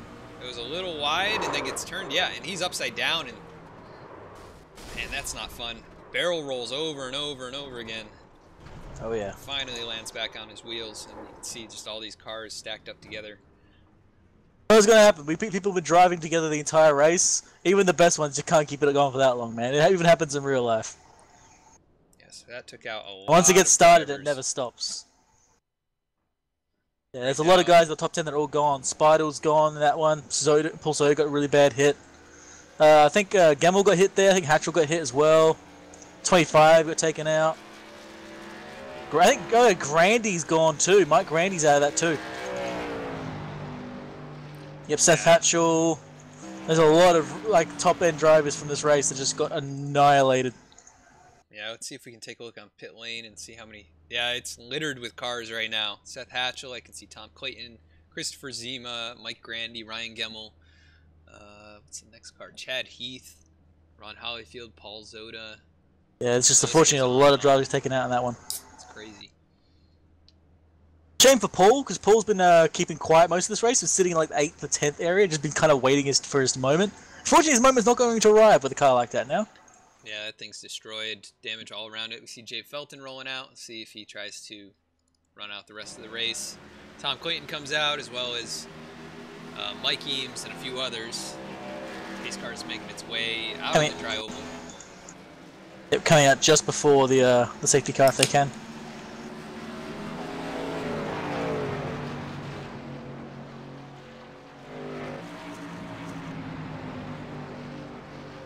Oh, while it's an unfortunate incident for some, it actually helps some others. For instance, Tyler Pluff is still in second, right next to Andrew Melvin. Some other names are popping up now too. For instance, Michael E. Campbell is back. Oh yeah, back from the dead, seemingly. He was all the way. Original pole sitter is now in 6th place. Yeah, it's like Jeff Glockner, damage on the Timothy right side. Zayas, and even Larry Holloway. He was on our top 10, I believe, and now he's back up here too. There's not going to be too many clean cars left up here either, so some of these guys that have no damage, that haven't really shown a lot of strength so far, really have a good shot at it. Oh yeah, there's a lot of damage around for sure. I think this one of the cleanest I can see at the moment is up the front will probably be Tyler Pluff. He's got a bit of a dent in the back, but it's not really going to affect his aerodynamics too much. Whereas Andrew Melvin has a bit of a shunt in the front. He's got some front end damage. I think Holloway's car's pretty straight. Zayas is a little bent. It looks like Jeff Glockner's car is actually pretty straight too. Yeah, I think Glockner has a pristine, totally clean truck. Yeah. Timothy Lewis looks well done from him, solid. keeping that car straight and fresh. David Neitzel has little to no damage. He might have some rear end. I can't quite tell. Shane Papala looks pretty clear. Oh, as well. That's an interesting one. Papala up in 10th. With what will probably be 30 laps to go. Actually, sorry, we're already going. No here. Green flag's back out. There was a short caution, actually. Yeah, I don't think anyone was ready for that. The pack is all messed up, and the car's tried to start and instantly exploded on start. Yeah, Ron Holford's car is just gone already. Yeah, Andrew Melvin put his foot down to start, and the engine went and detonated. Yeah, Andrew Melvin with a good start. He's got Tyler Pluff right behind him. Larry Holloway, who I mentioned one of our fun races a couple weeks ago at this track. Is now up to 3rd, so showing some strength late here in the race as we're about 31 to go. Which he's got no one to help now. He's on his own until the other cars catch up. It's like Michael E. Campbell is catching up, as well as Lewis and Papala, so we may see a little brawl at the start. Yeah, and Timothy Lewis and Shane Papala are teammates. I'd look to see those guys link up and try and make a run. For the they are making a run for sure. They're catching up now. Car's going to give him a shunt. And they're going to go straight past Michael E. Campbell like he's not even moving. And now they're catching up to Larry Holloway. Someone's going to have to dive out and get in front of these guys and try and use them. Someone's got to realize what's coming on. Yes, these, so far, no one's deciding to. Everyone wants to stay together. These lines are a little bit broken up right now. Nobody with... oh yeah, that restart was a bit unexpected for most people. They weren't quite ready for it. We've had that happen a couple times in this game, or in this series. Yeah, I've seen it a few times. I've seen it like 3 times now. Where it's just for some reason the green flag just goes way earlier than anyone expects. Like it's like a lap shorter for some unknown reason. But yeah, that outside line's really working now. Between looks like Lewis and Papala just doing really well. They're already getting up to the leader even. And it's only a 2-car group there. It's not even like it's a big group behind them. It's only 2 cars with like 3 cars behind on the other side. Yeah, now we're side by side, 5 deep. And you gotta say, that's some amazing trust right there. Shea's pretty much pushing Lewis around the corner almost. Yeah, like he was almost right in his bumper. We saw it in the Talladega race in the Truck Series last year. Those two, along with Kurt Davidson, linked up and were running in the back the entire time, and then found their way to the front, and I believe Shane came away with the win.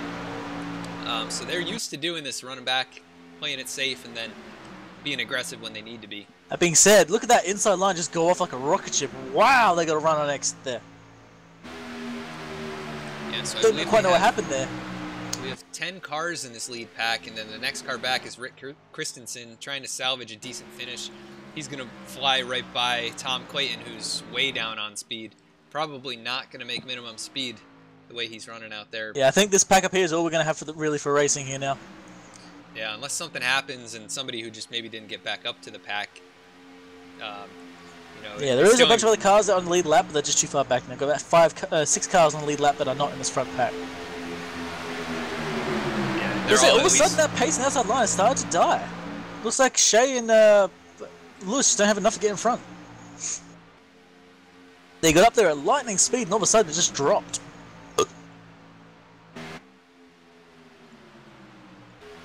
As now Melvin's comfortably back in the lead. Yeah. Melvin out front now for 11 laps. I think we're going to do a little bit of driver info to see where people started and where they're running right now. So we'll start with Andrew Melvin. Started 19th and he's in the lead. He's led 11 laps. Timothy Lewis started 28th. He's currently scored as the leader. He's got a nose out front. Tyler Bluff started 21st, currently 4th. He's led 18 laps. He's been really strong all night. Shane Papala started 22nd, currently 4th, hasn't led any laps yet. Larry Holloway started 15th, currently on the inside there in 5th. David Neitzel started 26th, currently 6th place. Jason McConnell, a rookie here, started 20th. He's currently 8th. Jeff Bachner started 17th. He's currently 9th. Justin Rogers started 10th and is running 10th. So a lot of these guys in the lead pack have gained a lot of positions. I think pretty much everybody is up, you know, like double-digit positions from where they started. So that's pretty cool to see. They all played it safe, and they're all here in the end. You're going to be at the right place at the right time. And whoa, that was a sudden move. We got 27 laps remaining. We've had 10 lead changes, and a total of 5 cautions, including that big one that we saw. It's like Holloway wants to be on the outside line now. He wants to get up to the lead. That being said, it looks like oh no, no, I thought they were going to go around him. I was thinking for a moment that Lewis and I thought Lewis and Parr would be like, you know what? Nope, I'm going to go past you and go for the lead. But it looks like they decided to filter him. It would have been hilarious, to be honest. You just imagine, like, I'm going to go on the outside and try and get a pack form behind me. All of a sudden, the guys behind you are like, nah, I'm just going to go around you, mate. Have a good day. Yeah, so still side by side. Oh yeah. 5 rows deep.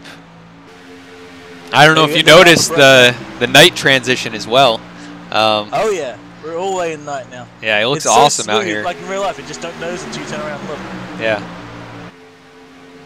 I'm gonna say I'm pretty happy with iRacing for that. It's just looks really well. Man, I've seen some performance issues for people, but it's just gorgeous, man. Just look at it.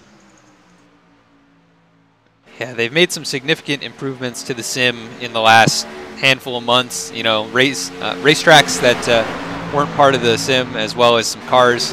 A lot of NASCAR-related things, but also road course, you know, tracks. Yep, Bella. Yep. As well as a lot of the changes with you know, the rally cross type things, and then they're also introducing drag racing as we see these guys work around some of the slow lap cars. So no incidents there. They all keep it straight. Yeah. Lap cars stayed out of the way, and the cars on track kept an eye on them and kept it all safe. It looks actually, like they all simplified out now. Yeah, just Timothy Lewis kind of hanging up on the outside, and we see the 92 make his move up there. Yeah, 92 of Michael E. Campbell. Remember, he was our original pole sitter, so maybe he can make a run here if he with some help. Yeah, he's got a little bit of damage, I think, on the right side of that, but it's probably not enough to hurt him. He's getting a good push now from Timothy Lewis, Shane Papala, and the 16 of David Neitzel. And Papala dives low. Lewis and Papala did not have the pace to get up to the front. It looks like they're going to start falling back. And they were all out in first and second, but now all of a sudden they've just dropped way back to 5th, 6th. Yeah, they may not like what they see up there, and they still got 24 laps, so quite a bit of time. And you don't really have to start making your move until about 10 to go. We don't want to start falling back right now. Like, they're a bit too far back for my liking if I was in their position. And we see Papala jump to the outside and almost gets into the 92, and Ryan Gemmel up there now slow. That almost became a moment between those two. Yeah, that was very close coming through the tri-oval. So Timothy Lewis linked back up with Shane Papala, and we also see, who's that behind them? Jason McConnell. Jason McConnell, yeah, rookie to the league. The only rookie running in the top 10 right now after we had a few of them start in the top 3. Yeah, unfortunately, the attrition has kind of taken them out, which is unfortunate. It wasn't by any of their own issues, unfortunately. Actually, is Michael Campbell, is he a rookie as well? I believe he was a rookie, actually, yes. I think he was a rookie. He's not labeled as one, but I think he is a rookie here. So, I think he was. We're joking about him being a rookie poster. Yeah. So a couple of those guys run pretty well. That outside line just found a lot of pace. Apparently it was Shea up in front and not Timothy. They just got a lot of pace. Yeah, Shane is really, really strong at these tracks. We've seen him win quite a few races here. And just, that is insane. Look at that. He's pushing him around the corner. Yeah, that's dangerous, but he is pushing him in the right spot. He's not pushing him on the inside of that bumper. It's on the outside. So a little bit less force being applied. Yeah. That is insane to watch, though, because like everyone who's been racing has always been told, don't push on the corners. Are you crazy? But apparently the crazy work, because Shea's now in the lead. Unfortunately, he's now left his friend out in the dust. Sorry, buddy. We may be teammates, but there's a time and place. He said that he might be slowing down the inside line a little bit to let them past. That'd be kind of cool. Yeah, he may be helping out Timothy Lewis. They're side by side as they go by another lap car. So I think maybe this lap traffic, if we catch it at the right time late in this race, might play a factor. That's something that we're going to have to watch out for, because those guys are... It may blow it entirely wide open. It may all of a sudden slow the line down, so the outside line goes past. Suddenly a new line might form. It might go 3 wide, 3 deep at the last corner for all we know. Anything is anything can happen. It looks like, unfortunately, Timothy Lewis is just not going to have the pace to catch up to his friend Shea, and Shea's going to keep the lead. We're going to see if Andrew Melbourne tries to pop outside and try and take position back, but I think he's going to be happy with second. At least for now. Yeah, Shane Papala now coming to 2 laps led. We saw him run in the back basically the entire race, and he's here when it matters. We're at 20 laps to go. Doesn't matter how many laps you lead, as long as that's the last one. Yeah, he missed out on some stage points, but I'm not sure if he's running for the championship or not in this series. I guess we'll find out next week if he's back, but stage points only matter if you don't have a win, and he's going for the win right now, so... Yep, he's going for the big one. So they work by another lap car down on the apron. Yep. We still got 10 cars grouped up here.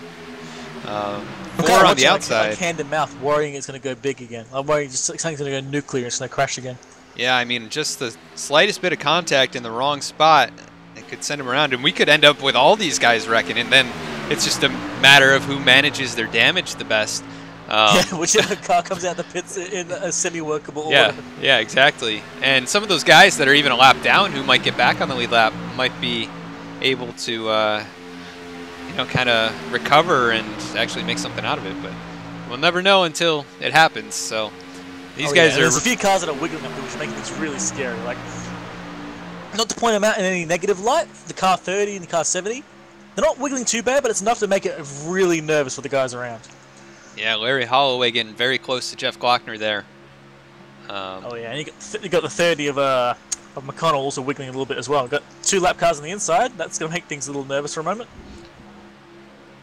And yeah, I want to give a shout out to Jeff Glockner running up there nice and strong. He ran very well 2 weeks ago in the race that Larry Holloway won, but got caught up in an incident.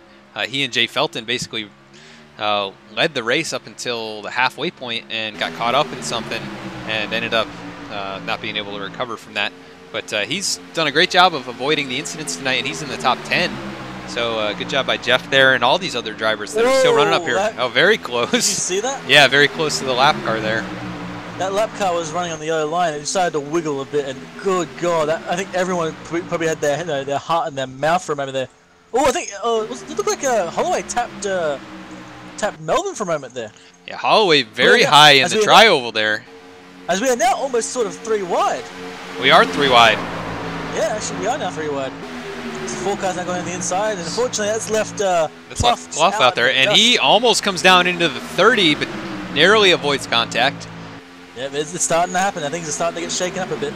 Yeah, we're under 20 laps to go, so it's go time for some of these guys, especially farther back in this 10-car pack. They need to start making their way forward.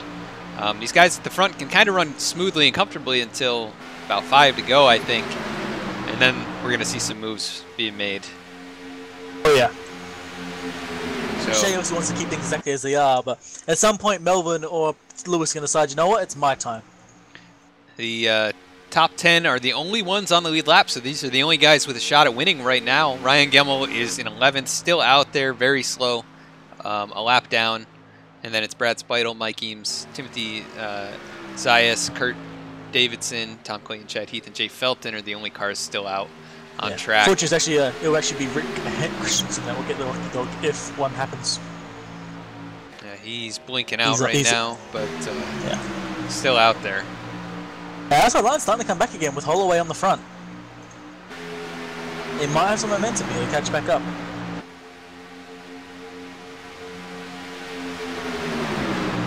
You see what is that? Melvin and Paparo are doing is almost perfect.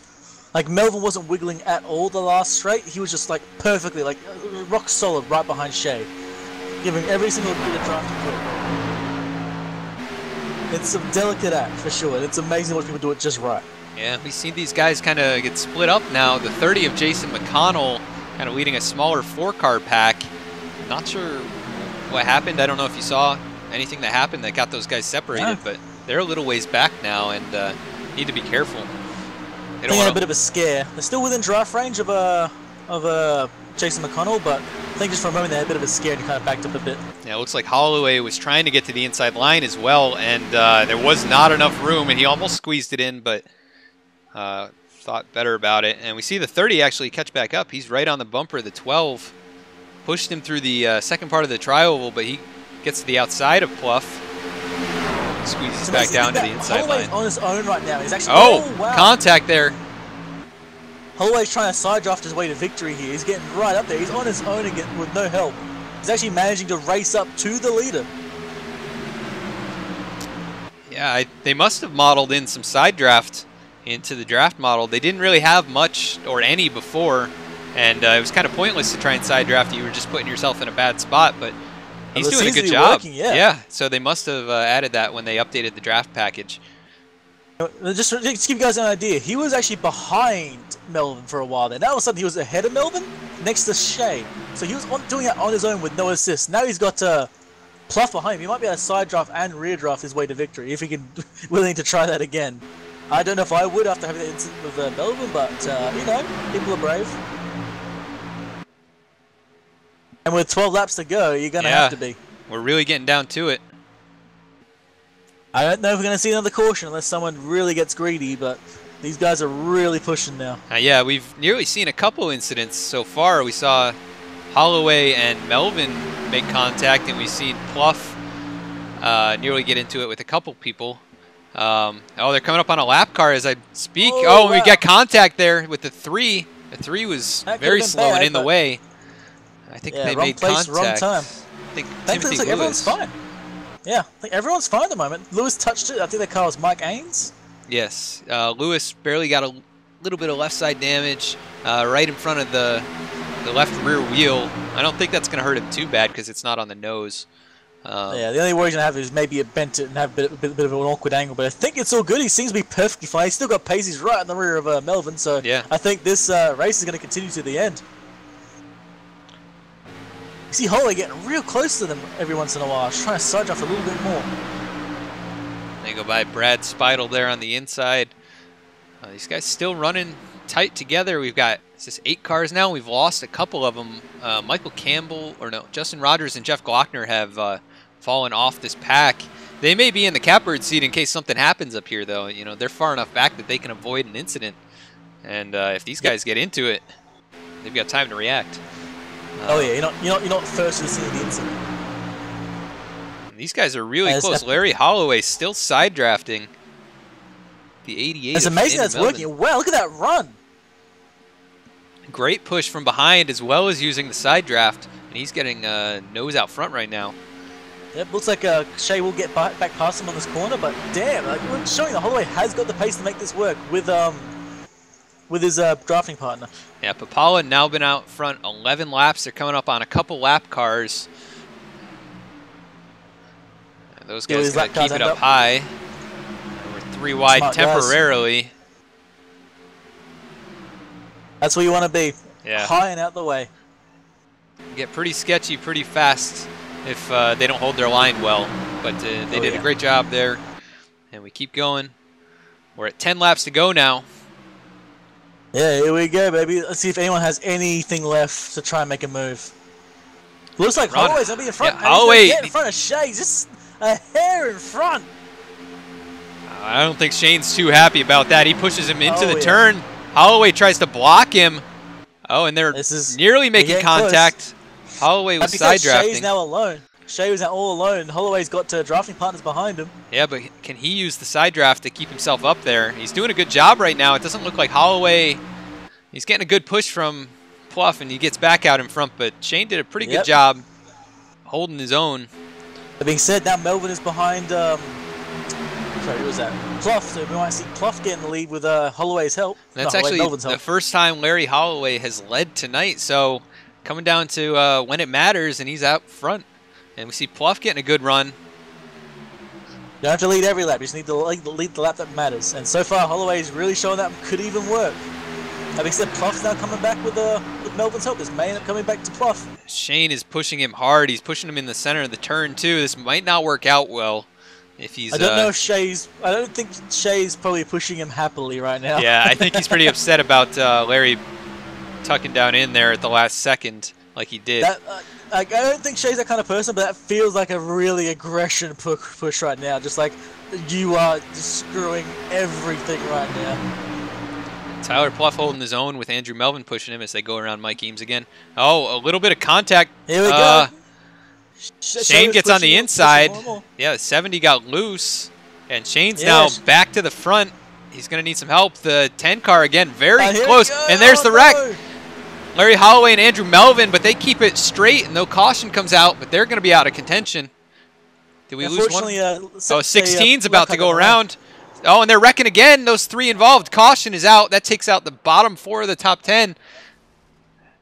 Oh, no, and guess who got involved in that? Glockner. He was having such a clean race. That's unfortunate for Glockner. I don't know how much damage he's got, if he's going to tow it back or if he's going to spin it around. But we are back under caution, and this is going to lead to a very short run at the end of this race, basically a green-white checkered. I gotta say, Shea definitely forced that issue, for sure. And we see those guys wrecking already. Jeff Glockner nowhere to go. Yeah. I think he might have gotten some help from Netcode because his front end doesn't look too damaged. I know he's got some damage on the right side, but yeah, that was unfortunate. We saw Larry Holloway get involved in that. Contact initially with Andrew Melvin, set him farther back. The 16 got on the apron and then lost control and up into Larry Holloway to cause the second incident. And yeah,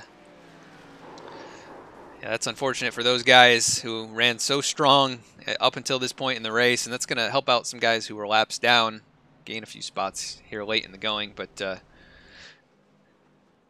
Tyler Pluff's going to take over the lead. He's led 19 laps tonight. Oh yeah, right place, right time. So that incident kind of there was, like, it's not intentionally, it was started a little bit by Shea with Holloway kind of pushing him a little wide to get past him, but unfortunately a lap car just made it really bad real quick. Shea tried to get out of the way, and unfortunately Holloway didn't quite know what was going to happen there and got touched. At that point, it just, you know, it's no one's control anymore. We're going to run through the top 10 here in just a moment just to see where everybody kind of stacks up after that incident. Tyler Pluff is the leader after all that. Shane Papalo second, Timothy Lewis third, Jason McConnell, the top rookie right now, in fourth. Michael Campbell, also a rookie, in fifth. Justin Rogers in sixth. Jeff Glockner in seventh. Still on the lead lap. Let's see, showing Larry Holloway as eighth. I think he's done for the night. He's 2 laps down. Andrew Melvin in ninth, also 2 laps down. He's towed it. And Neitzel is 1 lap down, so he should be scored actually higher than those guys in 8th place.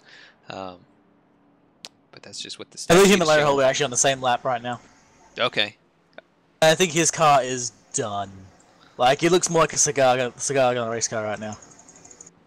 Yeah, so Gemmel may actually end up coming away with a top 10. He ran it out, and he's stayed 2 laps down. So he's in position for a top 10 after all the trouble that he's been through tonight. Way to stick it out. Oh, yeah. In the end, it's got back to where he should be. Yep. The incident was definitely unfortunate. Some really good racing from all of them. From Holloway getting in front of Shea kind of nudging Holloway back out the way and getting his position back. That was all just damn good racing. And unfortunately, just a safety car kind of threw into this close race. Not safety car. A lap car got into that race and just kind of made it a little more tighter. And there was no, it couldn't get any tighter. It was already as close as it could be. Yeah. It's a damn good race. These guys have done a great job. Lots of intense side-by-side action all throughout the race, and we're now at 5 to go. I believe we're gonna have one more once around as well, so we're gonna have a 4-lap shootout. Yeah, so it could get pretty dicey here at the end. We still got 6 cars basically with a shot at winning. 7th place, Rick Christensen is a lap down. Jeff Glockner is a lap down, still in pit road. Gemmel in 9th place, actually, 2 laps down. And then Neitzel showing his 2 laps down. He's on pit road right now. So really only 6 people in the running. If they all wreck out, Rick Christensen and Jeff Glockner even still have a chance, I guess. But yeah, you never know what can happen. I mean, anything can happen at these tracks, especially with such a short run to finish the race. And it's a battle of attrition here, man. It always has been. Yep. And this race has just shown it, man. We got 7 cars on the lead lap now, just from this constant brawl.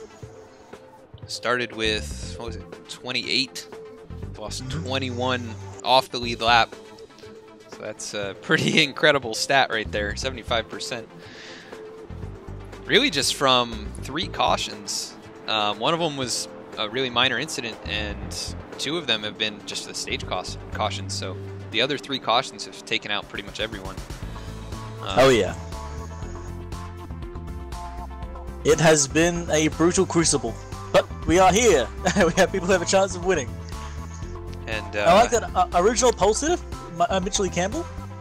He's in 5th. Everyone else, like the first 4 cars, started in the 20ths.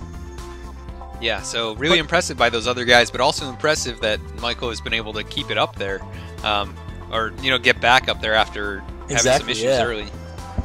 Showing that the pace he had wasn't just one fluke wonder. He actually managed to get up there and come back up here again after the start. All right, so they are going double file now. Pace car lights are off. They're going to have 3 laps to go when we come back green. Wayne, you got a pick for who might be able to come away with this one? Oh, I don't know, man. I'm tossing it up between Shea and Pluff, man. It depends on your bumper, man. It depends on who's pushing you. And Shea does have he's got Timothy Lewis there. Yep. He's not directly behind him, but he can probably get behind him and start pushing. So it's a hard toss-up, man, for sure. Yeah, I think it's probably going to be one of those 2. They might get into it, and I think my third choice, basically equally as capable of winning, would be Timothy Lewis himself. He's won one of these races in the past. So could be any of those guys, even maybe one of the newcomers. We got 2 rookies still in the race, in contention to win. So that could be pretty cool to see one of those guys come out here and win right away. Let's say my wild card is Mitchell Campbell. He has the pace. He's back up there. He's only in the 3rd row. And he's got 3 laps to try and make a charge. Like, he's my wild card on it. He's got a chance, but I don't know if it's going to work. But my bet's going to have to be, I think, Shea. He's got a friend near him. Don't think he's got that much damage on his car. So Yeah, his car's pretty much straight. Yeah, not too many guys left. They're all pretty clean as far as I can tell. We're coming out of turn 4. Getting ready to get them going again to finish this race. Coming to 3 laps to go. Pace car takes it to pit road, waiting on the green flag. There it is. And we're off. Tyler Pluff gets him going. Shane Papala with a good restart stays right with him. Nobody with drafting help. Oh, the entire front 6 are all just together. There's no one getting any time whatsoever. And they're still side by side. Nobody with the advantage right now. Shane Papala has an edge at the moment. He's got the 30 closer to his bumper. He's going to give him one hell of a shot at the moment. He's going to get him right ahead of Pluff. Yeah, Pluff has a huge gap behind him to Timothy Lewis. I'm thinking that Timothy Lewis may not want to help Pluff and may want to get Shane the win here. Pluff's side drafting really hard right now. He's going to link up with Timothy Lewis, and Shane Papala is going to drop down as well as the 30 of Jason McConnell, and they're wrecking. And that's going to end it. Shane Papala going to come away with the victory. Tyler Pluff ending up on his roof, getting rammed into by the 20 of Rick Christensen. Gets back on all 4s. Oh, man. And the crashes here just happened so quickly. Look at that. Just boom, gone. Yeah, it was. They were all stable, and then they weren't. Yep. Well, that's going to give Shay the win. So, strong run there by Shane. Not really surprised to see him run in the back for a lot of this race and then be there when it counts. And got a little lucky, I think, with the caution. The 30 was making a charge with him, and it looks like Pluff came up into Justin Rogers there. And those guys ending their night instantly. That might end the night of Rick Christensen as well. Ryan Gemmel up to 7th after all these guys get taken out. So. Yeah, Michael E. Campbell back into 4th too, so he's just off the podium even after that bad start, but that amazing qualifying. So a little bit more, he could have made it. Yeah, and Jason McConnell, the rookie here, coming home 2nd. Timothy Lewis, the longtime racer, teammate of Shane Papala, coming home 3rd. So those guys, 2 teammates in the top 3. Kind of what I figured would happen. I did not expect it to happen that way, but a great run by both of those guys.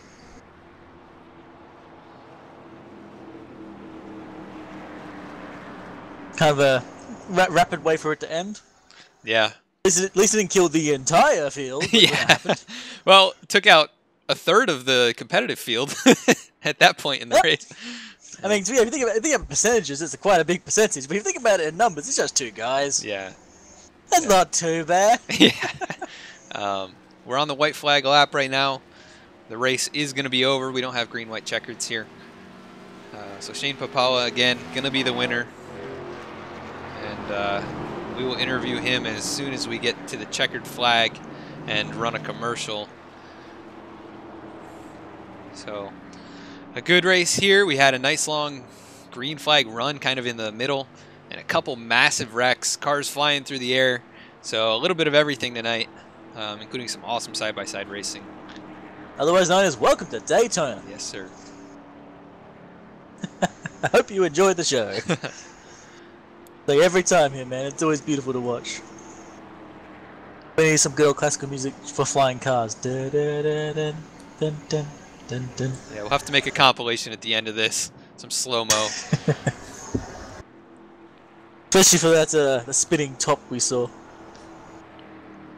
Yeah, we got a couple shots there from the cockpit of those cars, so that's going to make for some interesting footage when we go back and watch it. But oh, yeah. Making their way through 3 and 4 at a nice slow 70 miles an hour. This is really steep banking. It's gonna feel really weird when you're going slower in this track on such a steep banking. Like you're just like almost falling out of your chair to the left. Gravity says I must go this way. Shay's gonna get the win. Shane Papala gonna come across the line. And after Started a good solid run, coming out first. Yes. Started 22nd. That's the power of. Sorry, go ahead. Oh, finishes on the So that's the power. first position. Power of it's the power of Daytona, baby. Yeah, 15 laps led, all at the end of the race there. It's a great job by him. He turns it around. He's going to go and do a quick burnout. Doesn't want to take it all the way back around before he does the burnout. I don't blame him. It's a long ways back. Yeah, so, that's a bit of a trick. Yeah. He's going to take it through the grass.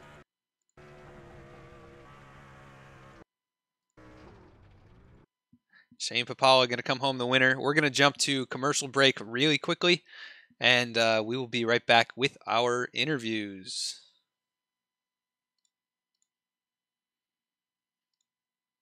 Harbeck originated in 1977 as a contract manufacturer. Today we offer proven expertise in CNC machining, injection molding, and additive manufacturing. Our core competencies emphasize individual strengths and support a synergistic work environment. We target customer needs by developing procedures and instructions. Yeah, I mean, it's also when you're not like sitting next to somebody and seeing them. Online meetings cut delays. The Harbeck team is led by processes developed over 40 years as guidelines for success. Harbeck's 50,000 square foot energy efficient facility is located east of Rochester in Ontario, New York. We're an award-winning pioneer in sustainable manufacturing with ISO certifications dating back to 2001. Harbeck is also a carbon and water neutral manufacturer. To meet energy reduction goals, extremely efficient equipment powered by renewable sources are utilized. Using heat recovery and daylighting creates a comfortable work environment for manufacturing and boosts productivity, which increases the well-being of employees. Injection molding is one of our core strengths at Harbeck. With over 350 different engineering resins in stock, we have the know-how to develop a process for your application. Working with engineers, we help to develop the most efficient and cost-effective manufacturing processes to create the product they envisioned. Full process qualification and validation is standard with every production molding program. Using efficient electric molding machines produces parts with exceptional quality. Our roots are in CNC machining. We have a long, successful history of exceeding expectations. With over 40 CNC machines, our facility has the equipment for every job, supported by a talented group of machinists certified in Mastercam. Harbeck also offers a dedicated team for cleanliness testing and microdeburring under magnification. Over the last 20 years, we have expanded and excelled in 3D printing of plastics and metals. With many processes available, we offer countless opportunities. Our tools and experience can make any design a reality. We also offer 3D printed mold inserts with internal channels for precision cooling. These conformally cooled mold inserts allow for significant cycle time reductions. At Harbeck, quality is a company-wide commitment. Harbeck employees are trained and tested in scientific injection molding. Our state-of-the-art quality lab has nearly 20 team members. Every part and process has a control plan that the quality staff monitors. Each employee participates in GD&T training and testing. The quality lab utilizes 5 coordinate measuring machines to provide accurate data. On your next project, consider Harbeck's 40 years of manufacturing experience to make it a success. Please contact us to learn more or schedule a visit.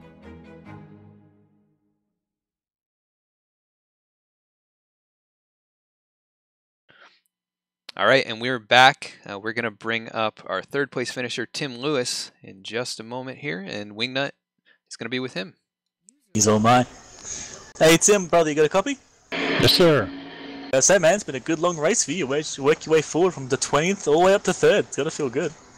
Yeah, it was great. I had a first time I ever had my computer just lock up at the beginning, and I got down 3 laps and got them made up and came back, and we had a group that stuck together all night. We had a little plan to try to stay in the back and then go at the end, and we've tried that a few times with this group of guys, and sometimes it worked out, and tonight it worked out great. We just missed one of ours. If we could have had Kurt there with us, it would have been perfect. Yeah, so you're working with your teammates there. Did you have a little plan to try and steal the position at the end, or was it going to be working together till finish? Yeah, we was going to make sure one of us won. Was the main thing, and then if we could have got out there where we would have raced for it, but main thing was we thought the 89 was the best car to get in the lead there, so that's what we tried to do.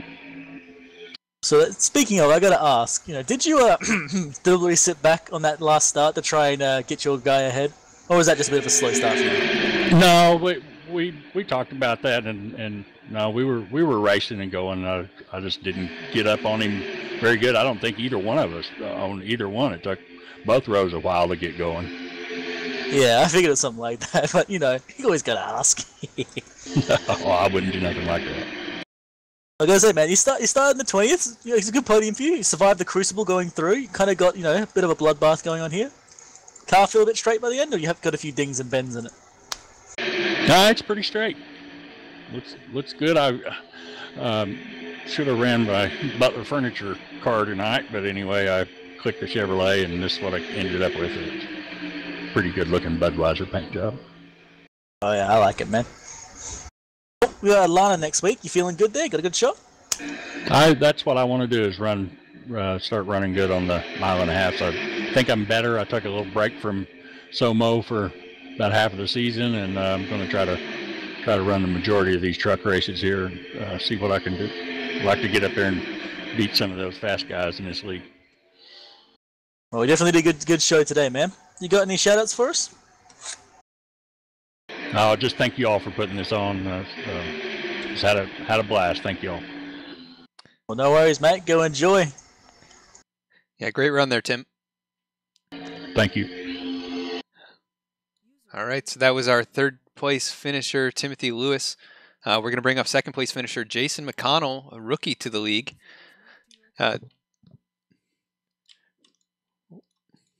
Jason, you got a... Yeah, okay. Jason, you got a copy? Yes, sir. Yeah, my mic wasn't working there for just a second, but congrats on the second place finish. We saw you up in the top 6 there for that last run where it was really just you guys left. Kind of give me a rundown of how your night went and how the truck felt tonight. Yeah, well, I appreciate that. It was pretty much a laid out strategy before we started the race that we were going to hang back to start with and kind of let the crashes happen that might happen.